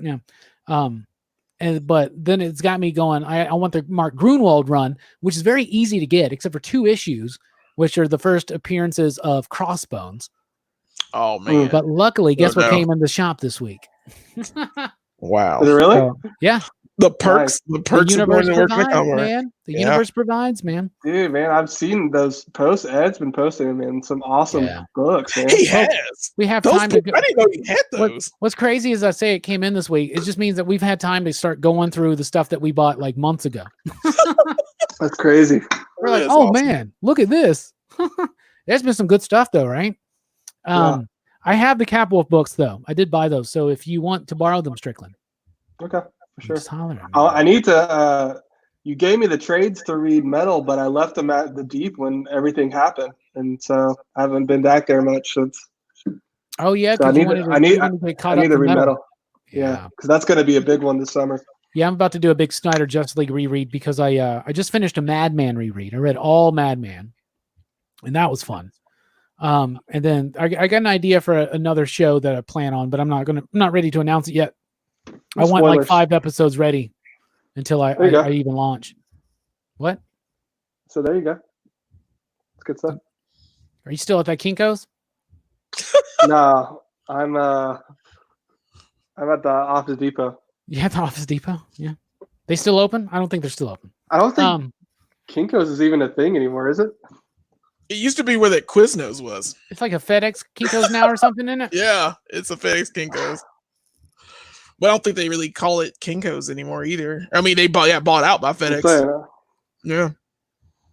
Well, there's one Blockbuster left. Strickland could be in the last Kinko's. I don't know.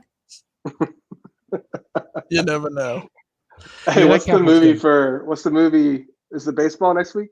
Yeah, baseball next week, and the poll's not done yet in the PCP Army, but y'all, the Sandlot is gonna win. Sandlot is totally winning. I have never seen a more lopsided poll in the PCP Army than this one. Did you put Field of Dreams in there too? Yeah, I put 10 movies on there. And people were still saying, "What about this one?" I'm like, dude, I put 10 movies on. You want me to list 50 movies on a poll? Sandlot's still going to win. Sandlot's either going to be Sandlot or Field of Dreams. I mean, no, Field of Dreams down there. Number 2 is Major League, and 3 is League of Their Own. It would have been Major League. I was going to choose Major League, but I was like, it's Sandlot. Sandlot's the best baseball movie. It's kind of like being a. It's kind of like being a voter in Alabama where you're like, well, we're going to go red anyway, so I can just throw my vote on whatever. So I knew it was going to be Sandlot, so I just voted for 8 Men Out, and I'm the only vote for it. Gosh. There's a few of them that just have 1 vote, and some that have none. 42 has none. Yeah, and I'm mad at that, but it's okay. That's a good movie. Vote for it? I know. I voted for Sandlot. I'm mad at it. I voted for Sandlot because I knew it. Yeah. If anybody has it, it's Jelani. Jelani, you got any of the new G.I. Joe figures yet?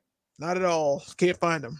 Well, I don't think they are. Well, and we you haven't guys gotten are ours. Get them. Yeah, but everything's been delayed. I want 2 Snake Eyes, just like I want Destro. Destro's the cleanest. What was today? Like a toy fair or something?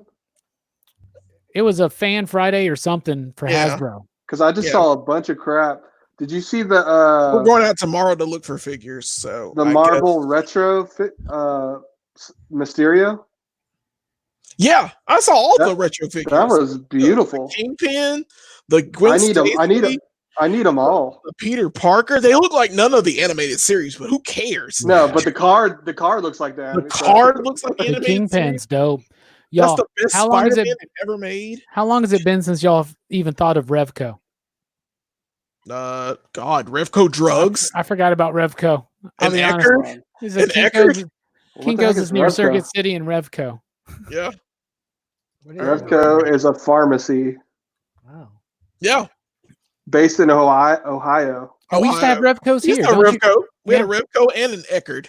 I literally have never heard of these. Big Those B. are old. Big B drugs. Oh, yeah, Big B drugs. I used to buy Halloween costumes there. There used to be a Piggly Wiggly here. There still is, in there? We have a Piggly Wiggly on Meridian. I've seen a few here and there. Yeah. There's still one on I think Meridian. there's one in Hazel Green still. No, it's closed. That one's closed. Oh, that one closed? Yeah, maybe an Arab. Save-A-Lot's still open. Winn-Dixie's. There's still Winn-Dixie's. Is there? I used to work at a Winn-Dixie. Yeah. Nice. Baggage supervisor. 17 years old. Baggage supervisor. I'm done. I don't know what movie that is, but we didn't put that on the poll. Yeah. Whoa. That sounds comic book therapy. I remember some of the Shadow of the Bat stuff's pretty decent, some of it's not. It's kind of up and down. It starts off strong, gets a little weak. It's kind of like Legends of the Dark Knight. Legends of the Dark Knight started off really, really strong and then eventually got weak, but it had high points. And Shadow of the Bat's kind of the same way. It was kind of like a Batman book that it wasn't a necessary Batman book, so it never really found an identity. Kind of like Web of Spider-Man. That makes sense. Dude, there's so many good Batman stories. Yeah, 42 was is awesome. 42 is awesome. Jeff Road and New Hope and Hartsville for the pig. Piggly Wiggly. All right. All right. The pig. The pig. The Piggly Wiggly. Piggly Wiggly. They make good cakes. They have good lemon cake. It's good stuff. Sound like a country boy. Yeah, man. I heard you having good lemon cake, man. Got a little lemon cake, man. That's all I need. Man, you drive on down Fried to Piggly chicken, Wiggly lemon get cake, them all lemon I cakes, eat, man. God, it's so good. Oh, it's good. It's like I hate lemon cake. I hate lemon cake. I hate any kind of citrus and desserts. I hate it. I hate it. I hate it. I hate it. I like lemons. orange sherbet? No, well, You don't like sherbet's lemon? sherbet's- Sherbet's I mean, like Why do you cakes and pastries, like orange rolls, ugh, and orange No, chocolate. orange rolls are good. ugh. No, they're Yeah, gross. all They're of gross it as hell to me. Wow. That's just to me. Okay. Different strokes, y'all. Come on. Gotta give them a try, man. Gotta try them out again. Gotta try 'em. I've tried lemon cakes, man. I- Alicia loves that shit. She's always like, try it. Just try it. You may not like it again. I don't. Yeah.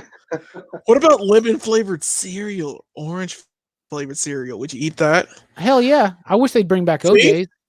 That's not a Yeah. dessert. It's not a dessert. It's a It's a cereal. No, It's it's- kinda- cereal is not a Like, dessert. It's not a orange meal. flavor? Cereal is not a meal or a dessert. It's a privilege. I forgot you're a cereal file. It's Let me it's get a that rite. one. It's a rite of passage. OJ, I want OJ's to come back. Do you remember OJ's? They Yeah. were maybe you might like. I barely remember them from when I was a kid. They're like from the 70s. Yeah, they're like orange balls. Now. Do Yeah. you remember Sir yeah. Grape? I Sir remember. Grape fellow. There was a grape flavored cereal. Yep. Ooh. Tony Here's had me one. watch those old YouTube videos. Oh, Go I love ahead. it. With the commercials. Well, you should watch the YouTube channel Serial Time TV. Okay. You'll spend hours on it. Trust me. Cereal. Old commercials are just straight wild. I love Like 'em. Yeah, they are. They you're are. just like you can't believe they kind of aired that kind of stuff back in the day because you're just like this They would let not go up. everything go, man. Yeah. Y'all know what I really like doing every so often? I probably do it at least once or twice a year. I will literally sit for like 30 minutes to an hour watching old Taco Bell commercials. And then I'll eat Taco Bell. I'm not even kidding. Dude. Because it Serious. revs you up. Because it revs you up for Taco Bell. I'm serious as hell. Yeah. I watch them. That's why today when we were talking about Little Richard, I was like, do you remember them Little Richard Taco Bell commercials? Yeah. From the 90s? 59, 79, 99. I've forgotten about those. They're burying him in Huntsville, by the way. I That's know. what I heard. Because he went to That was- Oakwood. Yeah. Yep. That's right. Yep. Good times, man. Dude, Well, not good times. for him. that was when like all the fast food places had actual cool toys to get. You know what I'm saying? Yeah. Yep. What's up, Because Brian? Taco Bell had like was it when they released the original trilogy back in theaters? They did like all the Star Wars toys at Mhm. Taco Bell. You get like Well, they had the Yoda, like X-Men Evolution 3D. toys too, I think. yeah. Oh, those are Yeah, awesome. they did. They did. That's a great show, by the way. Lemon I've never flavored seen Kit that one. Kats. Blech. Gross. No, Frankenberries I and wouldn't get shit. those. Frank and I've Dave. been currently eating a box of Count Count Chocula. Chocula right I'm now. about to say Yeah. Count My Chocula favorite is my lemon candy is the all-time lemon favorite Jolly food. Ranchers. I love me some lemon Jolly Ranchers. Watermelon. Come on, dude. Watermelon's good, but not. as Watermelon's good as good. Lemon's good too. I like Uh, strawberry. The Lemon's the story, the story behind the cereal boxes is that I love cereal. I'm a cereal head, as we like to call He's a us in the cereal community. file. Yep. People like Jelani call us cereal files. That's fine. He's an Didn't you outsider. do like cereal tastings at one point? On Yeah, YouTube? we've done a couple. You know, Okay. I wanted to do a cereal channel for a while there, but there are other Yeah. ones like Serial Time TV is the best, man. And Mike gave a shout out to their theme song. It's great. It's just like it's so catchy. Cereal time. Cereal Cereal time. You time. watched it. Brooks you watched Yeah, Serial you made Time. me. I remember you watched. We I watched did a few watch of you Cereal together, Time. like, That's Yeah. right. You guys came That's over like, hey guys, watch Serial Time with me. Like the That's Ninja right. Turtles. We watched like the Batman and I think the Ninja I had Turtles. to remember that. Hell yeah.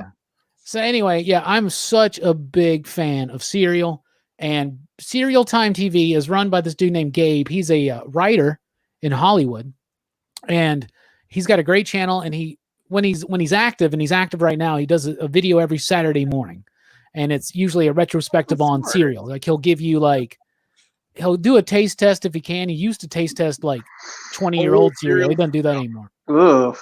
But he's really into like hip hop and comic books and other things like that, and going to the play. And so sounds like me. He's always showing off his cereal boxes. He's got a massive cereal box collection, like vintage and new school, right? Yeah. And he also will always have like a hip hop album and a playbill and a comic book. And I'm like, this is one of my favorite YouTube channels. It's all about cereal. And he always has a comic book in the background. So I'm like, I am a channel that focuses on pop culture, mostly comic books. So I'm always going to have a box of cereal in the background.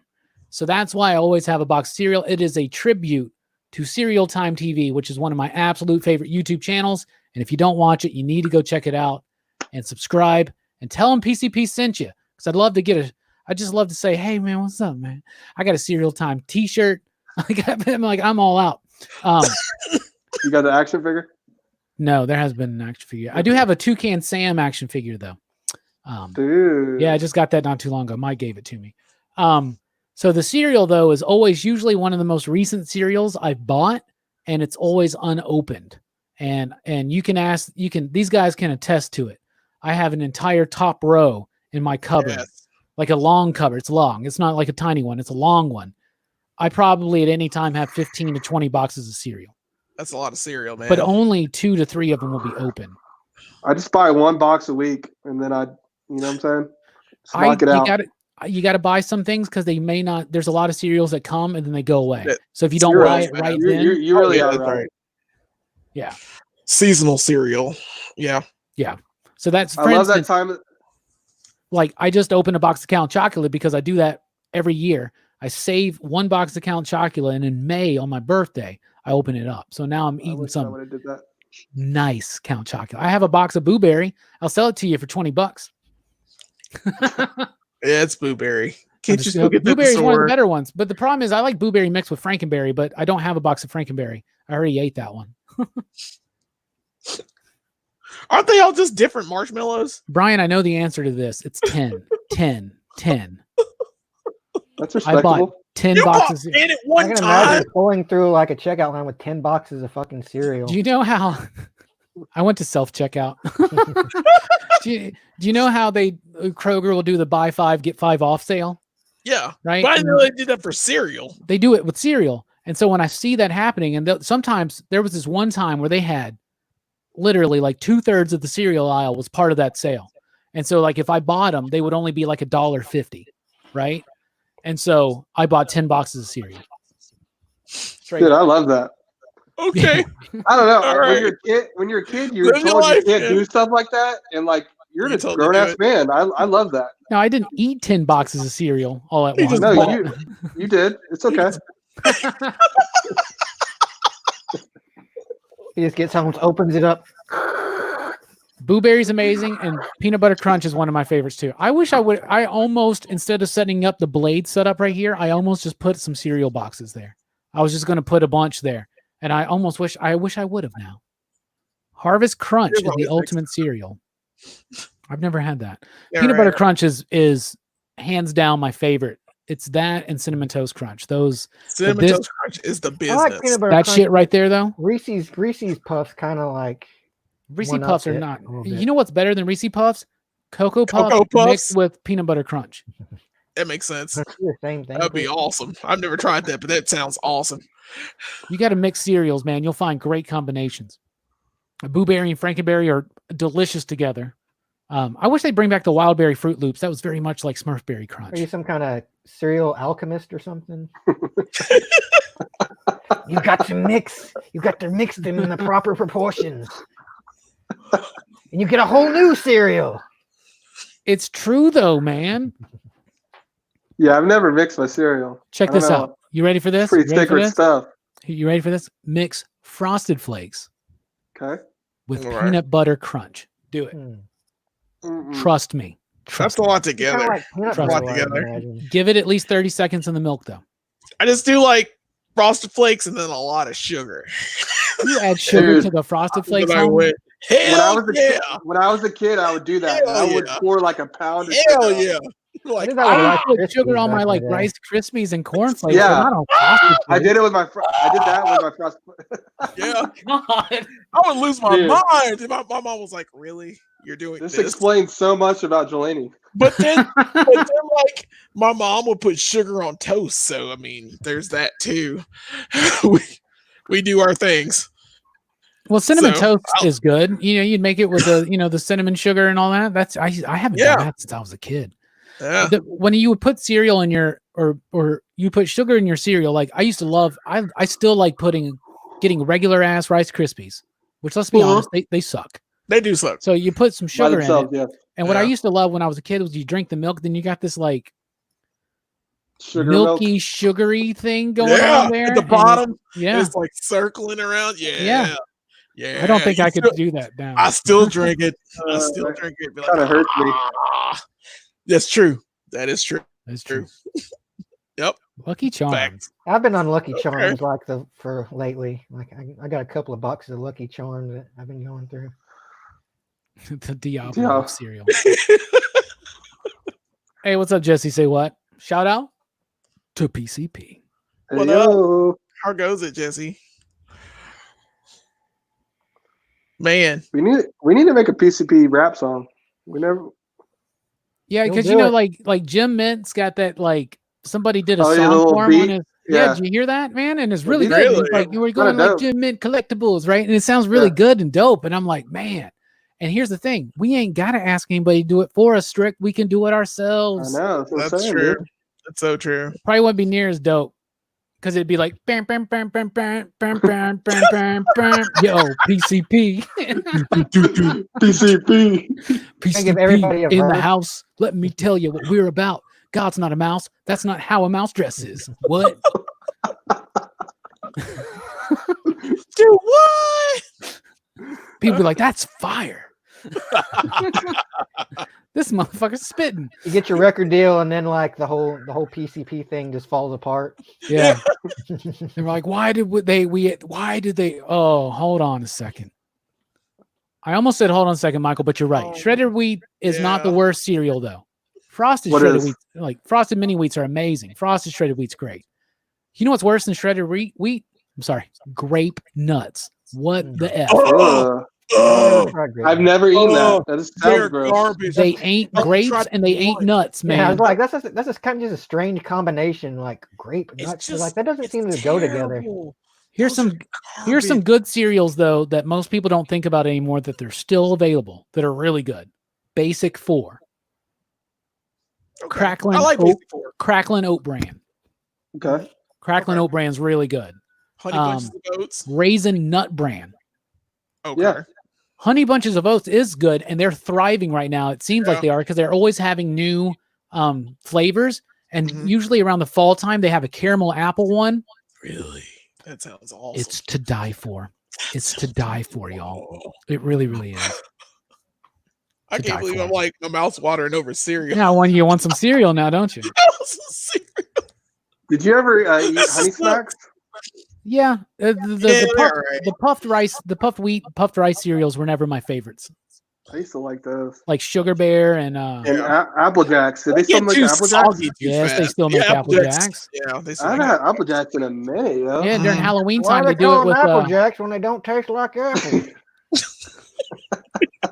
There's a throwback. we're the adults now that ask that question. Yeah. What do you remember when they were just all red and now they're like green and red, Yeah. but they used to Yeah. just be like I reddish. remember when Trix used to be like just little spheres instead of Oh my fruit gosh. shapes. Yeah. Dude.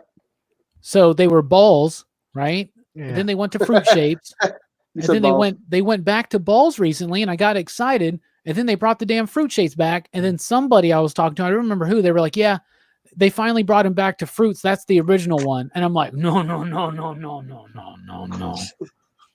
I was there. I was there. I see. There wasn't I even a remember when they green one. switched to the fruit shapes. The Apple Jacks is good stuff. They make a Apple Jacks, Fruit Loops, and Frosted Flakes. Usually chocolate Frosted Flakes. They have a Halloween version that will have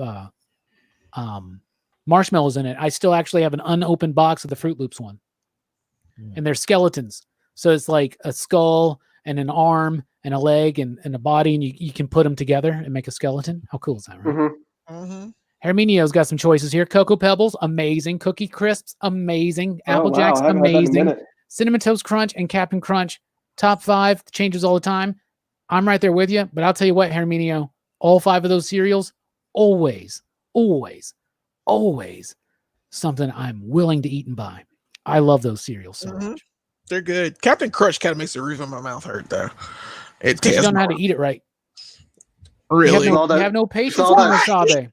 All that sugar. You need to get that Mr. T cereal. That's right, man. Captain Crunch needs 45 seconds in the milk before you start eating. Yeah, but I mean, I can eat peanut butter. If you're old, with some whiteboards and I'm like a timer. Yeah. No, it's ready. Here's another one. I was going to mention this. Great Grains is still around. Cranberry Almond Crunch is really good, but they still do Blueberry Morning. They still do that one, the Blueberry Muffin cereal, and they still do the Blueberry Morning. They still do the cinnamon, not cinnamon. What is it? Oh man, he's Banana Nut Crunch, and it's delicious. Banana Nut Crunch, yeah. Cracklin' Oat Bran is awesome. Looks like dry cat food, but good. Yeah, you're right.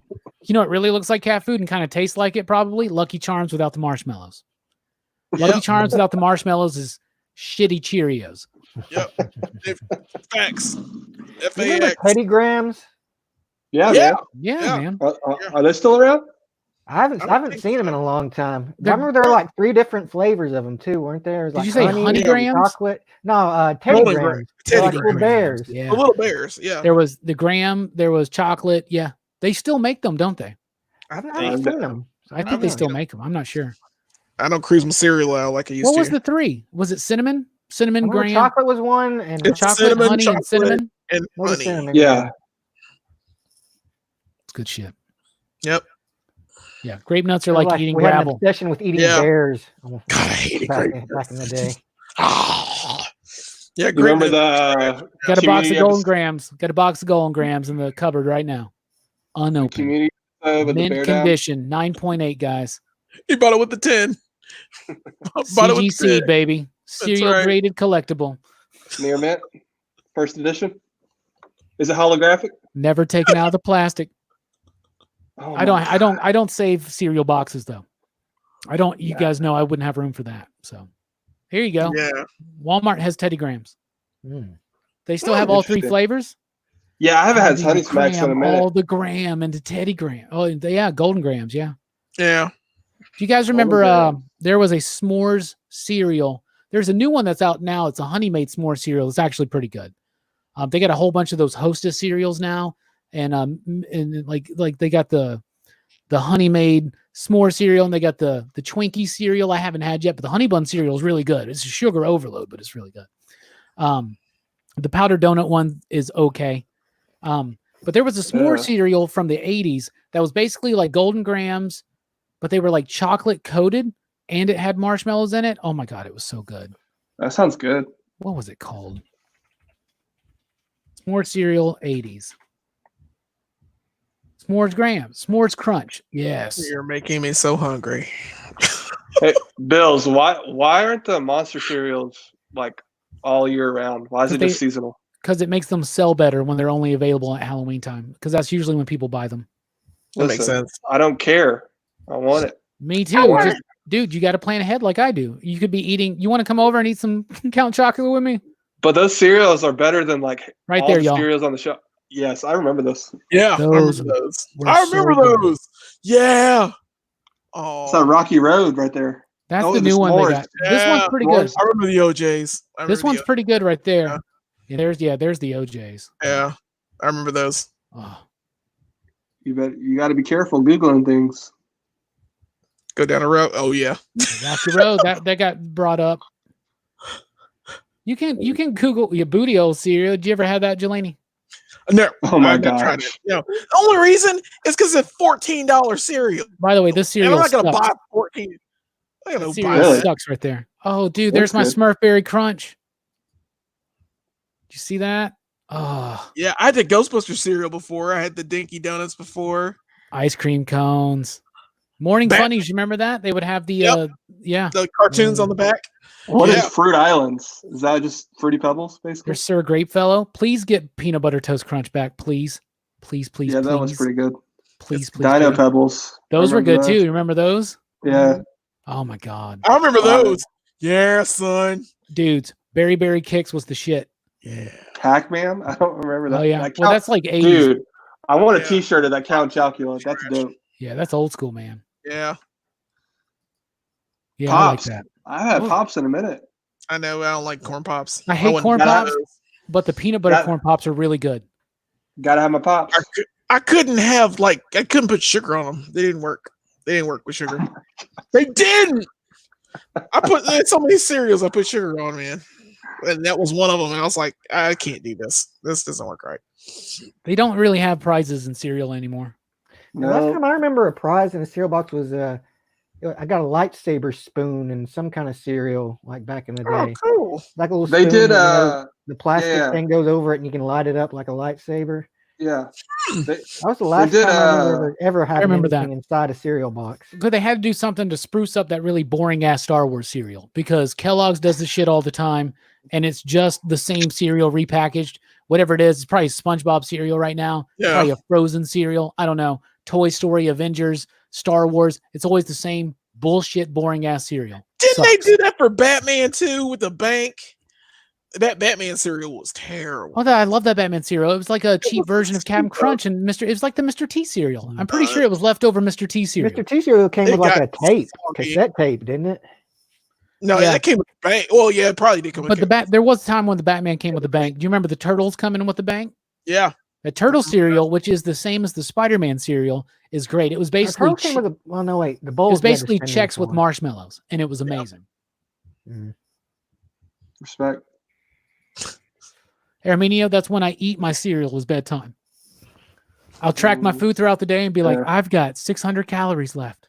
Time for some cereal. Time for cereal. During this quarantine, I'll be right back, y'all. During this quarantine, I've probably eaten like 2 to 3 bowls of cereal a day. Hit the wrong button. Did you leave? It's like deuces. But yeah, you ate 2 boxes of cereal a day. No, I'm saying I'll eat like 2 to 3 bowls a day. Oh, bowls a day. Okay. Yeah, I mean, I don't eat cereal like I used to. No, I don't either. Yeah, I just did the quarantine. Yeah. Oh, the quarantine has stopped your cereal consumption. It really has. Yeah, a lot of things have stopped it. But I like, I'll eat Cinnamon Toast Crunch all day. Like, that's just my cereal. That's my go-to. So I don't like go into varieties like Robbie does, which is weird because I need to branch out more in my cereal game. Yeah, I feel like I would too. I stick to Cinnamon Toast Crunch, Captain Crunch, and Reese's Puffs and like Fruity Pebbles. That's kind of it. That sounds fair. Man, I haven't Fruity Pebbles in years, and I remember them being delicious. Dude, they are.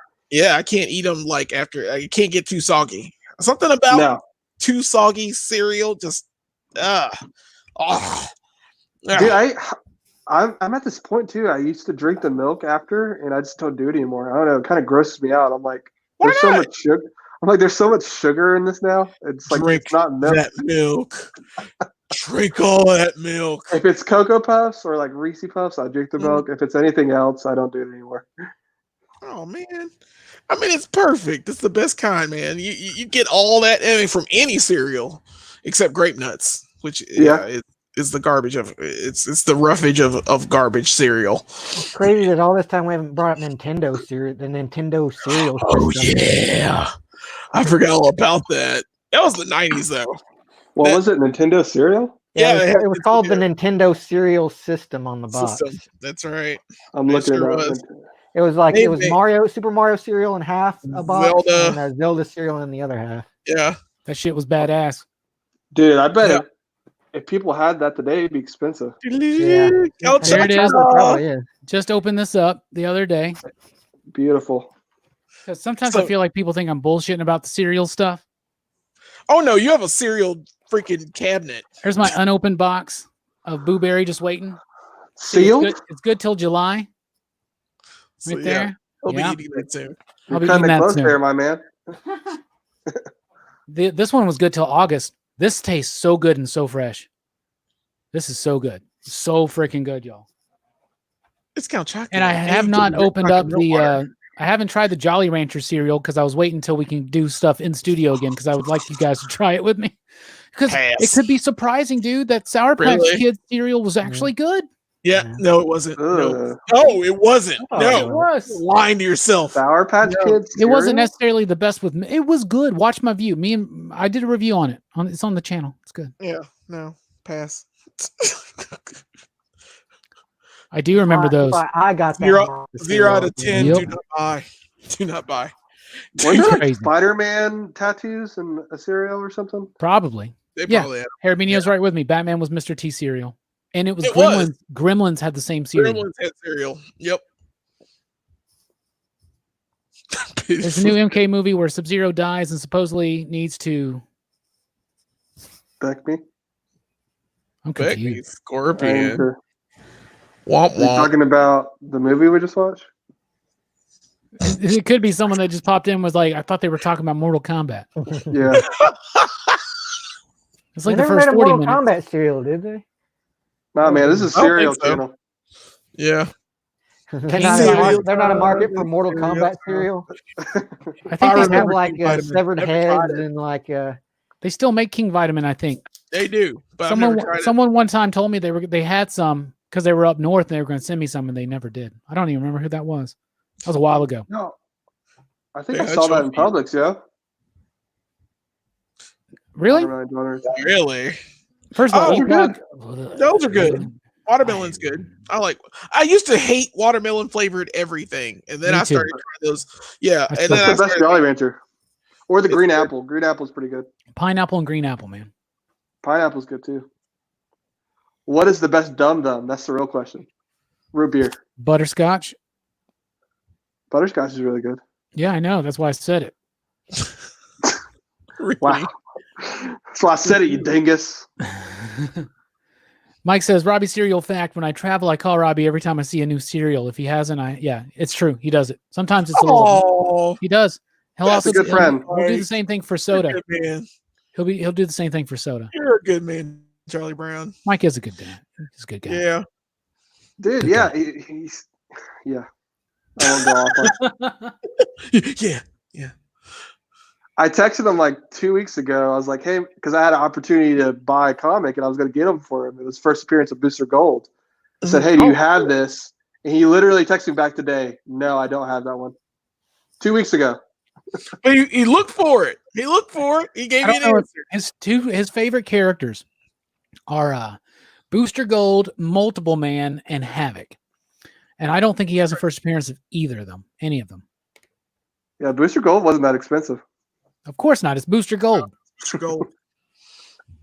But Multiple Man's cool. I like Multiple Man. His first appearance is in a Fantastic Four annual or something. He likes Green Lantern too. Yeah, and his favorite though is Guy, I think. Guy Gardner. It is. He's the worst. He's probably my least favorite Green Lantern. Warrior. Dave locking the Guy Gardner too. Yeah. That was Dave's favorite. Yeah, David liked it. Lame. I like Hal, but I also like Kyle. But Hal and Kyle are my favorites. What about you? Yeah, it'd probably be Kyle, Hal, John, Guy. I like Hal, and I like John sometimes, but I wasn't a fan of Mosaic as much as I should have been. You know, I just couldn't get into that because of the art. It's Cully Hamner too, man. You should get it. I know, and it's the art of it. Like I said, once again, I go for books with art too. Those covers are amazing on that run. They are great covers. It's just the art inside. I couldn't get it. I got you. I tried. Mike says Dave likes Guy. I like Kyle. Yeah. Okay. Kyle Rayner. Who's your favorite, Brooks? Green Lantern? Yeah. I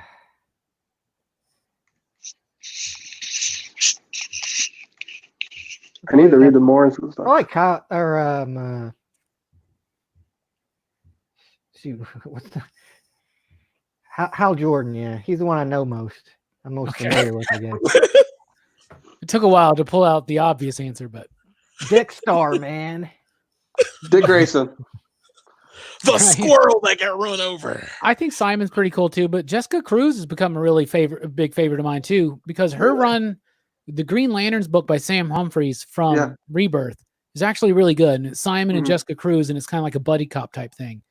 And Jessica, I just got caught up on Justice League Odyssey, J-Lo, and that's your go-to, man. That book does wonders with the character Jessica Cruz.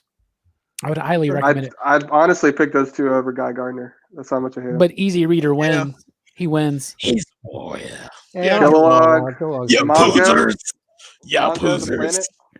Yeah. Yeah. There's a lot of good Green Lanterns, man. Yeah, they don't just have to be Earth-based, right? No, they're not. Yeah. I like Sinestro. That's my answer. Sinestro. I like Kit Fisto. Kit Fisto. Sinestro's a beast, man. He's one, right? I can't remember. I'm here for the Fisco Kid. All right, y'all. You got some show and tell? A few. I got some show and tell. Yeah, I got one thing. Let's let Brooks go first. Oh, cool. He's like so excited. That was like the most sincere reaction I've ever seen. I'm going to show off my collection of Thors. This is the first Marvel Legends Thor. The Arnold Schwarzenegger Thor. The Schwarzenegger Thor. Thor. He actually looks pretty good. I mean, considering the early Legends. He comes with a good base too. That skull. Yeah, the Frost Giant skull. Yeah, that was awesome. Here's a good one though. Here's the other Legends one. Yep. That's the one with the bad ankle for me. I have a bad ankle for him. It's a swooping waist. Mine had one of his feet broke off on him. Yeah. I fixed it up easy enough. Yep. Glue. Yeah, he came in a Build-A-Figure set. I can't remember which one it was though. Me either. I can't remember either. Maybe. I can't. I'm gonna have to work on that. I'm sorry. Apocalypse. Maybe in the Apocalypse or. But he comes with a good hammer too. That hammer comes. Yeah, with the hammer really nice. Man. It's awesome. Here's my new fave. The recent one they did, the black box ones. That's nice. With the 80th anniversary. Yeah. That's the best. He's so good. He looks so good. good. He is awesome. And of course I got. He's hanging on my wall. I got Jane Foster Thor here because. There you go. Come on, you can't not have that. That's right. You can't not have that. She comes with an MCU hammer. And got the old Beta Ray here. Nice. Yeah. Not my favorite. That's not my favorite Marvel Legend, but the other one is. The newer one? The older one. Oh, and to end off the most powerful of all the Thors. The baby Thor. Baby Thor! Superhero Squad? Yeah. He came in like a 2-pack with Iron Man. So you don't have the Lord of Asgard Thor? No, I don't. I have the famous cover Thor actually, but I couldn't find him. Oh, that's funny. We have a I got him from you actually. We have a Lord of Asgard Thor at the Deep. I don't think he has his Walmart exclusive. I need to get like that one and Young Thor too. With the one with the. I'm surprised is there not? Yeah, I was going to say, is there no Thor with a Stormbreaker? No, he didn't have a Stormbreaker. Stormbreaker's not Thor's hammer. Yeah. I'm saying, is there not a There's a Stormbreaker kind of hammer kind of Stormbreaker has the ultimate, but they don't. Did they make one? Did they make an ultimate Thor with the Stormbreaker? Select, didn't they? Marvel I don't Select. think so. Marvel Select did because they did all. Come on now. Okay. They need to get on it. Nope, I own it. Sorry. But you had the Hulk back in the day because I remember the Hulk one. I have the Hulk one, and I have Captain Iron Man, right? I have the Iron Man. Yeah, I've got 3 of them, but I didn't get Thor because I didn't see him as much, and I probably didn't like the sculpt because Marvel Select, Diamond Select has like, I don't know, different varying heights with some of their figures. Some figures are perfect in scale, and then others are just way too big. So I did. Jelani right now, the color looks on Jelani's screen looks like he's in an old Western. It does. I was noticing that. That's just the color of your house, isn't it? Yeah, it's. Hey, I like that shirt. Why don't you let everybody see it? Yeah, that's the black spec shirt, dude. It's over there, but we have a black spec trade paperback now. Nice, dude. Low key, I thought that was a Wu-Tang shirt for a second. I was like, respect. They ain't nothing to fuck with. That's an actual sigil that was created by me, man. That's very cool, man. I love this. I love this shirt. It is very nice, and it hasn't like faded or anything in washes. It's amazing. I'm all about that life. All right, Jelani, You're up. Show and tell. All right, show and tell time. All right, number one. Remember last week I showed you my Storm figure. Well, I got my other one in the mail from Amazon, or it's from GameStop. So I bought it. So it's out of the box. And I want to say, like, she's still the white suit Storm. They just colored her black. But I think this may be my favorite. She's got the lightning hands like the other one. But I like the black. And I took her head off and put it on the Toys R Us exclusive.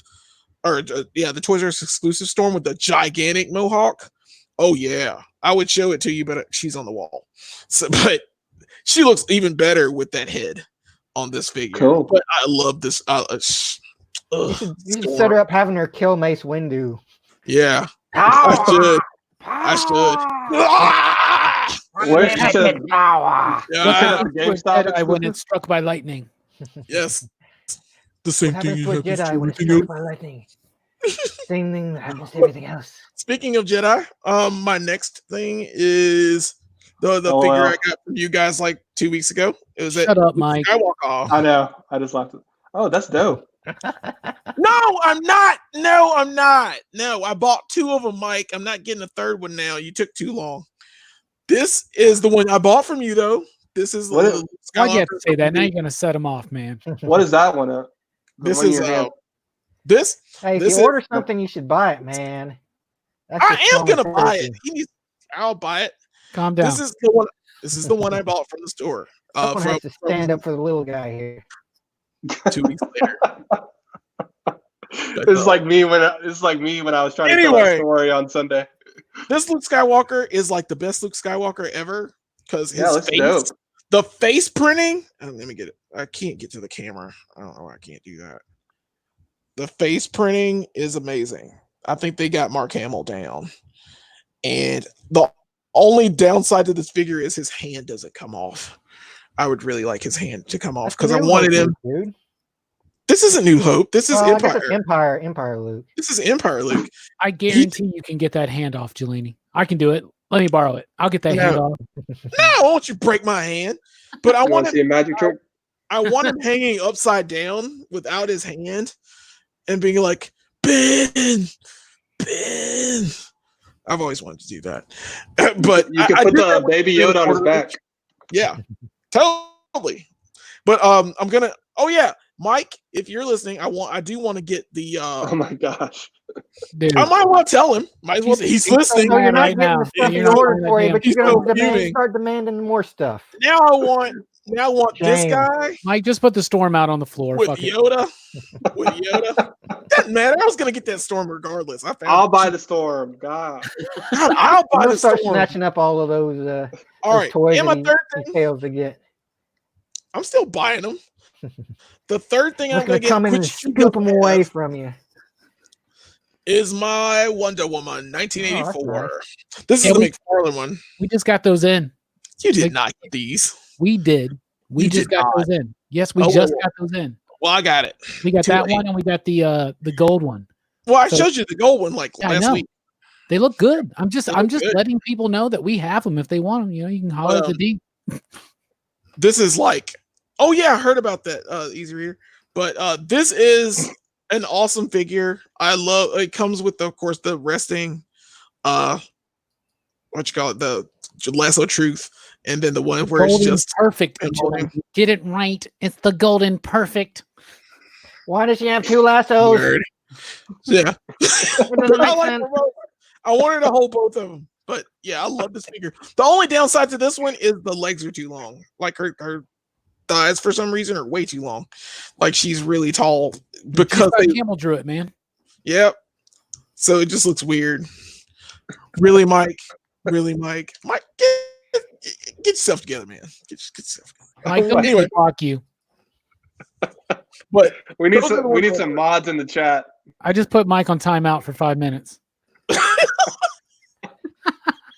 You've been corrupted by your power. He's gonna be so damn mad at me tomorrow. He's like, "Why'd you block me?" Hold on, I gotta Seriously, take his comments just disappeared. He's blocked for 5 minutes. I didn't know I could do that. Yeah, I well put him done. on a- I hilarious. just put him on a timeout. Well done, Mod. Well done. Oh, I love it.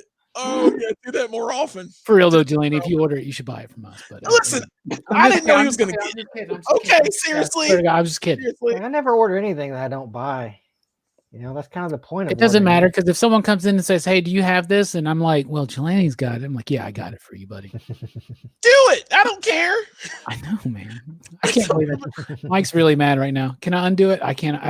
I got to stand by it, Mike. I'm sorry. You can't harass the guests. That is hilarious. It's what you Yeah, get If for anyone abusing your knows power, Mike, man. he's gonna be so triggered by that. He'll live his Was life. that everything, It's gonna be Jelani? fine. Yeah, it's everything. I All got right, like Strick. 5 more things, but but Mike will get mad for some reason because No, he's on a timeout. This is your time. Do If it. you got some more stuff, show it. Yeah, do it. This is your time. I got Mike's one on a thing. timeout. Mike's on a Pass. timeout. Pass. Pass. I'm good. Pass. I'm gonna take my toys and go home. I'm already Mhm. home. I'm already home. I was gonna show him, but I changed my mind because then he'll scrutinize every toy I have. Why did you I get feel- this? You do this. Why did you have this? And when you said this, well, whatever, Mike. Anyway, continue. Pass. Strickland, show and tell. You're up. I feel bad we blocked him because the figure I got is like something he got for me. It was nice. You want to wait Oh, 5 minutes? I'm good. It's probably It's, only 4 at this point. It's a 112 figure. It's the how Oh, that's cool. it's freaking beautiful, dude. And That's awesome. like the clothing is like it's like it feels like it's almost got like a Barbie like material. You know what I'm saying? Like you could almost rip the clothes off. I don't know. I've never had one of these. These are just like freaking legit. That's a Face looks Mezco, like right? He's got a face like Yeah. he's just been punched in the nuts or something. Yeah. That Johnny Green- Cage face. Green You lemon got light. all the accessories. Yeah. Yeah, that's awesome. Yeah, I think you have a blade one, right, Robbie? He's got the The blade. 112? It's actually behind Yeah. me right now. Yeah, there's some more I want to get of these. I mean, this is probably one of my favorite action figures I've Mezco's ever got. clean. Yeah, Mezco's are so I mean, look at that. Look how dope that Yeah. looks. It's amazing. They It's did. it's the evolution of a character. It's got a real zipper. Look at that. Yeah. It's a Yeah. real freaking zipper. It's got a real package. Yep. Yeah, they did. I don't get Mezco Freddy, 'cause- they did Freddy. They did Mhm. Freddy Krueger. They did Thor from the third movie Ragnarok. There's a bunch of them out right now. I might pick up some of those. They're expensive though. Yeah, they They're are. expensive. The 2 reasons I don't get Mezco figures: A, because of the cost, and B, it's too close to dolls. They got the clothes, and I'm like, I don't want to dress up. I just want a figure. Yes, So it does. it's kind of You the can't I afford don't it. want to buy I don't know, Hot man. Toys because I want to buy Hot Toys either. Because Hot Toys are gigantic dolls. I can't do it. It's just weird. I think if there's a character that's important enough to you, getting the Mezco 112 is totally accessible. For sure. I would get Blade. No, I got the blade. I They're would doing get a new that blade. It's going to be a Mezco exclusive, but it's the comic book blade. It's basically the same figure, but without the coat and the bald head. They're doing Gambit too. I'm not a fan of Gambit. I'm not a proponent of There Gambit. you are. Well, Wee. Wolverine. Petite. Why are you calling me There you petite? are, Wolverine. Something's up with my camera. I think it may be past its prime because it's like it is going to like sepia tone for some reason. I'll be okay. All right, my turn for show and tell. So Yay! I just recently got all my Fantastic Fours back in order yet again. So I was able to get a definitive list of what I needed. And when I wrote out the list, I needed 136 issues till I was completed. You got them all. No, but I'm a little bit closer. So here's what I bought in the last week. It may seem excessive, but whatever. There's a Fantastic Four 86. That's a dope cover. Nice. I like Yeah. that. And don't worry, I buy low grade. Low grade's better than no grade. Whoops. Here's a 117. I'm a high grade. I'm a whore. Nice. Yeah. I feel bad about blocking Mike a little bit. I now. do too. I'm still laughing. Here's a 124. I really like this cover. There's a 140. Annihilus. Yeah. He's amazing. Why is he pink? Because that's his outfit, man. There's a 146. Nice. That's a Mike, great Mike's thing. back. Hey, Mike's back. Hey, Mike, Mike's I'm back. kind of sorry, but it was also kind of humorous, right? He feels bad. Oh my gosh. That's fine. Just keep You're going. gonna be fine. 147. Get over it. Hold on. Look at that. Look at that Namor. Still hasn't given up on Sue yet. Hey, Mike, I want to tell you something else too. 148. Oh my god. Don't turn this into a beef between you and Mike thing. It's a damn wrestling match on PCP. Look how good these covers look. At I like 149. I like Look at all that. of these. Look at that. I'm not done. Namor is a beast, dude. I wish know. there was more Namor stories. 190. Look at that. That's nice. nice. I like that. You got all the Brooks is going to like this cover. There's a 198. Oh wow. All doom. What does it say? The only what does it say? way The you will only enter the intersectum is dead. All right, y'all ready for this one? This is a first appearance. This is an annual number 5, first appearance of the Psycho Man. Okay. This one's going to seem weird. It's a Fantastic Four Unlimited number 11, but let me tell you the story about this. So you guys know I'm a huge Fantastic Four fan. No. And No, you're not. I have been since the 80s. No, In you the haven't. 90s, this was a 12-issue series they did. It came out like once every 4 months, right? I never, ever got issue number 11. And every time I'd go to a comic shop, every time I would look online at my comic shop or somewhere like that, they never had this issue. And it finally came into my shop. Y'all have no idea how excited a 13-year-old Robbie is right now that I got Fantastic Four Unlimited number 11, and now I have the complete set. That is first nice. First edition. I'm proud of you. I was talking about how I just read the Madman stuff, and I'm working on a video for it, but I have never read this, so I went ahead and decided, because I've decided to get every Madman comic book. So I got Superman Madman, Hula Baloo, Dude, number 1. Mike Allred's The Jam. Number 2. Those look good. I like. Oh, Yeah. yeah. Great art. And number 3. Man. Speaking of Mike Allred, you I got just all the ordered goods this this. week. I know, man. I just ordered. I'm so excited. Just got this in. Bowie. Oh, Dudes, look at this. Wow. that is gorgeous. That art is dope. Wow. It's basically a biography on David Bowie by Wow. Mike Allred. That looks great. Yeah. Oh my goodness. Let me find a real psychedelic bit. Because, I mean, you guys know Mike Allred is one of my absolute favorites. Yeah, y'all gonna like this. Wow.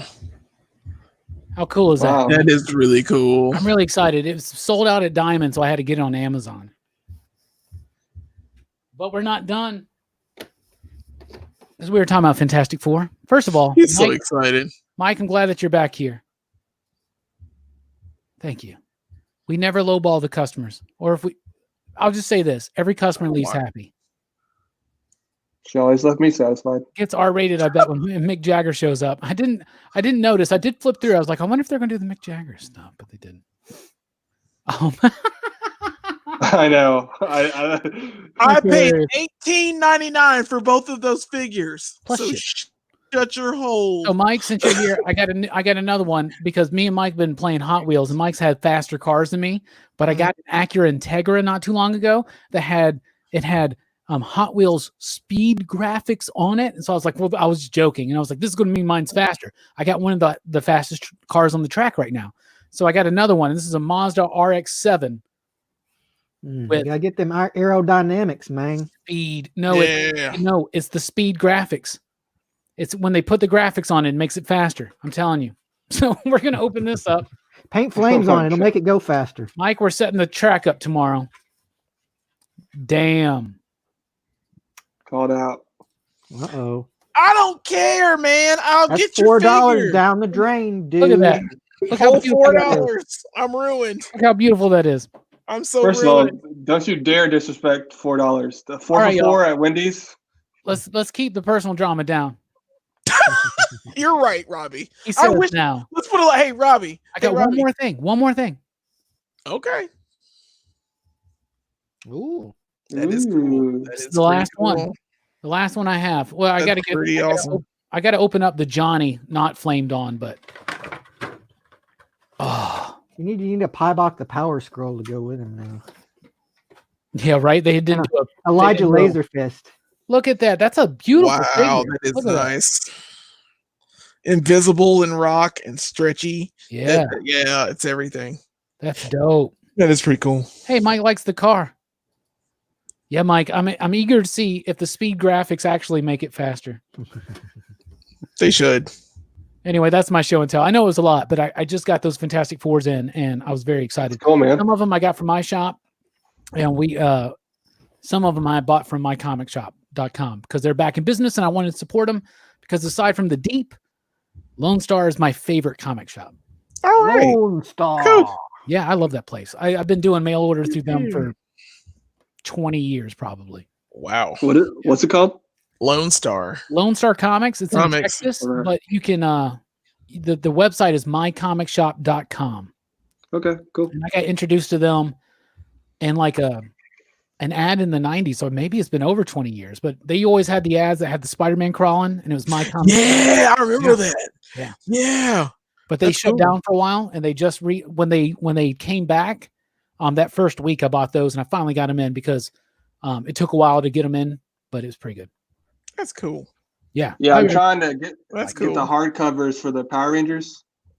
The first one's hard to find. You just got to wait till they come back into print. Do not pay an Yeah. overprice because they've already brought them in. They've already brought them back one time, Right. but I don't know if they'll They're do it so again. gorgeous. You've That's seen the them though, problem. right? I know. I thought about getting them. They're so gorgeous. I watched fucking Jim's video about it, so I was thinking about getting them.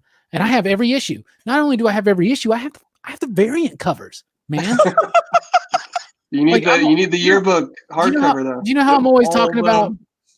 You know, I'm always talking about like, oh, people that just buy variants just for variant's sake. This is kind of silly Yeah. to me, dude. I buy every single one of them Power Ranger covers. I know, man. Nice. It's ridiculous. Very nice. Power Rangers is the only one I've ever done that with. Loser. Lone Star is great. Oh yeah. Mike says first race is against the Bird. Well, I'll tell you what. I think a Mazda Firebird? RX-6 will totally beat Larry Bird. I've got to see this car track. Oh, we just That's got gonna- some of the orange. But you should because we it's basically a drag race. You coming to the Deep tomorrow? Yeah. Yeah. There was I'm something coming you up said you wanted to get, right? there. Yeah. Yeah, come up there and we'll put it together and we'll show you what's up. Okay. During the shutdown when we were doing like just mail order and curbside, so nobody was allowed in the store, Mike built this giant ass track and we were racing Hot Wheels and we got into it because of another YouTube channel called 3dbotmaker.com. That is, I'm telling y'all, you need to watch Serial Time, but then watch 3D Botmaker's Hot Wheel. This dude's got a very elaborate mountain track that he built. It's amazing. Mhm. It's really great. And he Didn't we filmed watch it. some of those videos on here? I showed some, yeah, like one Yeah. day, like we didn't have the audio or nothing. But yeah, Strickland, I'm right there with you. I want them Power Ranger hardcovers too. Because I was thinking, I was like, I could put together my variants, especially probably make some Yeah. money and buy the hardcovers. You know, That's and I'd probably what like I'm to have gonna those do. hardcovers. They look great. I just never fully delved into the omnibus thing because I'm a completist sometimes, and you can't buy Jim's collection cheaply. He's got so much stuff that's out of print. You know what I'm saying? Yeah. So that stuff that some of those omnibuses, they come and go so quick. But they did Yeah. just announce today Grant Morrison's JLA as a hardcover omnibus. Oh man.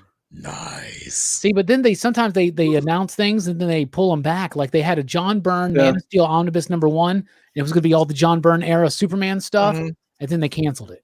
And I'm like, Oh, it sucks. Not Oh, enough pre-order. no. yeah. But Man then of again, Steel, man. I have all the issues. So really, why do I? If I know where they are now, even like Mhm. so. I've ordered them. Well done. Well, no, I've been getting my stuff because I was on that comic board show last week. Lost Jim. Right. But if you're going to lose to anybody, lose to the best. Mm-hmm. I feel like I'm Magic Johnson. And he's Michael Jordan. I feel okay about it. So you have HIV? That's it. Too soon. I don't think he has it anymore. Money cures it. Dude, I bet Jelani's right there with me. When I was a kid, I thought Magic was about to die like a month. Yeah, You know, I we was like, all Magic thought he was Johnson's dead. about to die. It made it seem like it was. I found out in my 7th grade science class Because it was a death sentence back in the day. It was you were dead. It was over. We were sitting there in wasn't like science a and they lot said, of research or anything on it. you're back then, dead. right? Yeah. there was a movie with Cuba Gooding Jr. In it. And it was called like Outbreak or Daybreak or something. Yeah, it was insane. What's up, man? What's up, Led Zepp? And Epoch says omnibuses, I can't see having a great appeal for resale or appreciation. Oh, dude, they Oh no, I'm about to say. they go Yeah. crazy in price. There you go, I face. have 2 official omnibuses, right? Like I have the badass Omnibuy. umbrella.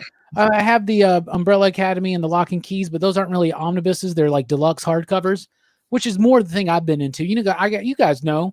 Brooks and Jelani know this. I've been in deluxe hardcovers when they first started. Back in the day when they were doing all the Ultimate Spider-Man and the Daredevil and all that stuff. I had all that. I still have my X-Force one, and I don't have any of the Ultimate Fantastic Fours or Spider-Man or X-Men anymore, but I still have the Ultimates book one. Yeah. I still got my X-Force. I still got my Frank Miller Spider-Man. I still got a few of them, but not all the ones I used to. But the only official omnibuses I actually have right now is I have a Green Lantern Silver Age Omnibus Volume 1, and I have a Doctor Strange Omnibus Volume 1, like the original old school Doctor Strange. Nice. Yeah, that's very nice. I only have Absolute Watchmen and the Absolute Authorities for like works, and that I never owned an omnibus. Never. One of the best compliments I've ever gotten here, Led Zepp. So thank you so much. By the way, we love your name, your YouTube name. I mean, who's not a Zeppelin fan? True stories. Oh, I thought it said Lord Zed. Kobe. I'm Shaq Kobe. I can handle being Shaq because Shaq's funnier than Kobe. Let's be honest. Yeah. I'll give you Shaq. I mean, Kobe was pretty serious. I love watching Shaq and Charles Barkley just fuck with each other. That's I hilarious. watched this thing the other day on YouTube where they were doing their show and they were going to have a lifting contest. Anybody see that? No. See how much they could bench, but all of Chuck's weights were like fake, and like Shaq didn't know it. So Shaq's like lifting like all this weight, like barely, but he's doing it, and Chuck's just doing it like no problem, and he's like losing his mind. Really funny. Herminio's right there though. Sometimes it's easier to get the omnibus than the single issue if you're on it, but you got to be on it. Once those things go out of print, they start going up, man. They're gone. Yeah. Sometimes they bring them back and sometimes they don't. Like, here's the thing. That Power Rangers Volume 1.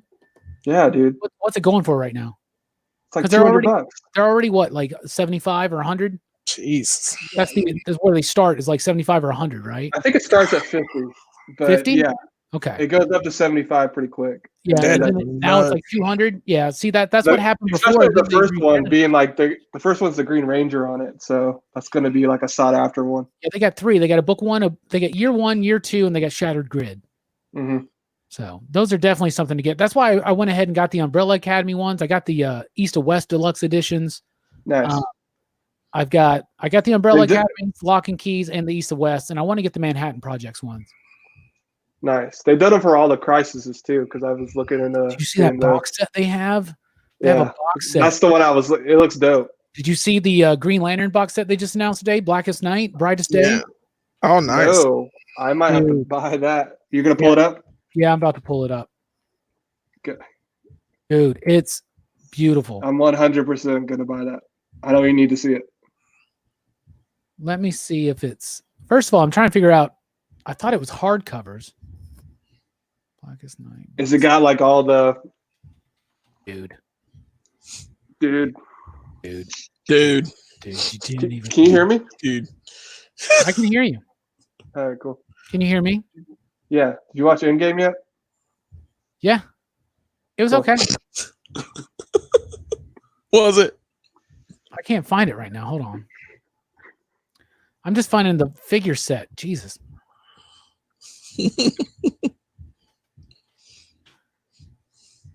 I can keep talking. I'm just looking. Oh, I thought you were doing something else. Okay, all right. Oh, here it is. Let me share this. So, how about that ride in? I guess that's why they call it Sin City. Sorry, my neighbors are having like the party of a lifetime across the way. This thing's going to be like $300. Yeah, $300. It's chump change. 12 hardcovers. Blackest Night Prelude, Blackest Night Green Lantern Core, it's basically it's the trades. It's right? everything, yeah. And then Brightest Day Green Lantern, Brightest Day book 1 and 2, and the Book of the Black, which has sketch material and stuff, but only for $300. When they did a comparable box like this for Crisis and Infinity Gauntlet, those things are like $500. Yeah. So, dude, y'all still seeing the screen? It's still yeah. So we don't know. That's such a good story too. Yeah, I think that's a really cool box. I really want to get the Crisis one. I think I really want that. Herminio's been reading the Infinity Gauntlet one. He's been posting that in the PCP Army. Yeah, I saw that. I love those. Good. Yeah. I can get them cheaper. And then In Stock Trades, does them cheaper. Like In Stock Trades does the most of their stuff like 50% off. Well, In Stock Trades is owned by DCBS, which is, one of DC's main distributors now and all that stuff. Mm-hmm. Cool. I pick up Mighty Morphin Power Rangers and Go-Go because Robbie told us that it was a good series to pick up. Yeah, it's one of the best superhero books out there right now. It really, really is. It's 100% better than the TV show. Wow. That's like high praise. Wow. Well, the TV show's not very good if you go back and watch it. It's all right. Let's see. It's horrible.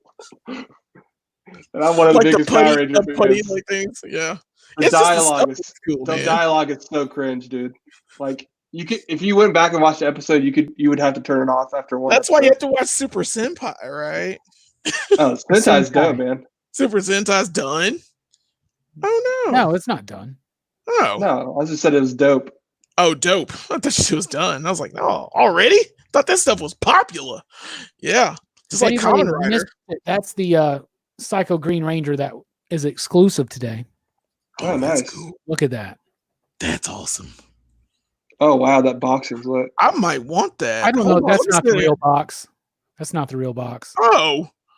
I was about to say, because all the Lightning collection looks pretty similar. This is the figure, though.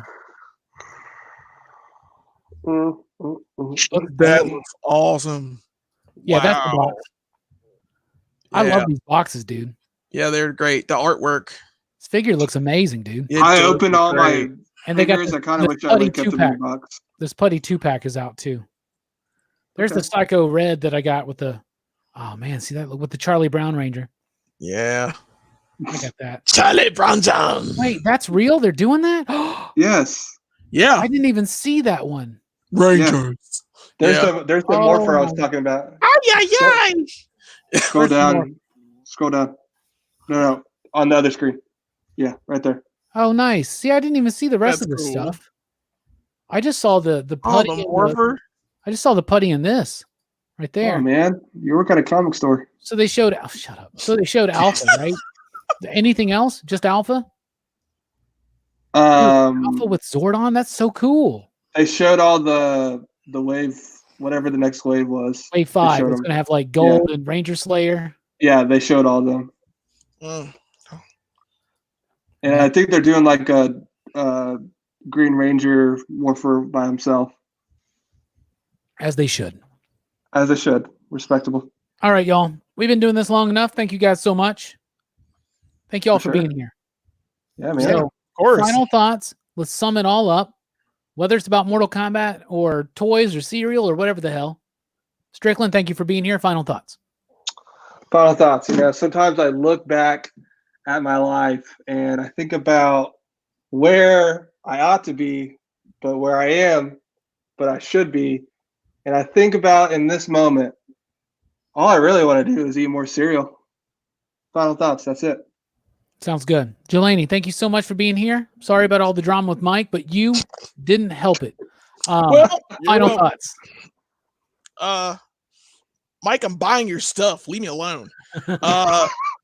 God, stop being a baby all the time. That's all you do. But yeah, that's not my final thought. My final thought is, I'm glad that we're able to still do cool stuff like this and hang out and just chill. I have a lot of fun, especially watching movies I like instead of terrible movies that come out in the theater that like we review and they're like, oh god, this is terrible. At least it's stuff now that is stuff we like. So I'm really proud that we're doing that. And of course, as always, wash hands, be cool. Be nice to your brothers. And Mike, I'm buying your shit, man. Calm down. God. All right, I'm done. Speaking of done, Brooks, final thoughts. Thank you so much for being here, my homie. Oh yeah, man. Well, the only thing I can think of is Toasty. I should have popped up in the corner. Toasty. I got a final thought. What you got? Oh no! Oh shit! The shades come on. So I've been doing a lot of research into the extra dimensional. Oh my god! Idea behind. I've been doing a lot of research into like Jacques Vallée and things like this. Is the extra dimensional? I've been watching Midnight Gospel. That's actually a pretty interesting dude. Midnight Gospel is gospel, like literally. I've watched that whole series and I'm ready to devour it again. Pretty good. Midnight Gospel is my life. Like that's what my head looks like. I love it. So basically what I want to say is if you have had an experience in your life where you have felt contact from some either, let's call it a higher intelligence. Let's say you've had an encounter with a UFO or an extraterrestrial or an extra dimensional being, say an angel, a demon, Jesus, a leprechaun, giving you pancakes. I don't know, whatever. I want to know. Please send your messages to PCP. You can go to PCP, popculturephilosophers.com. You can go to Pop Culture Philosophers on Facebook. I want to get some compiled ideas for a future Teen Dog Shades night. I'm going to do a presentation on this idea about contact with extra dimensional frequencies and beings. And if you have an experience, whether it can be a spiritual or religious experience, like where you see a vision. It can be a crazy, mad, psychedelic experience, an alien contact, some kind of a ceremonial magic-oriented type thing. Please let me know.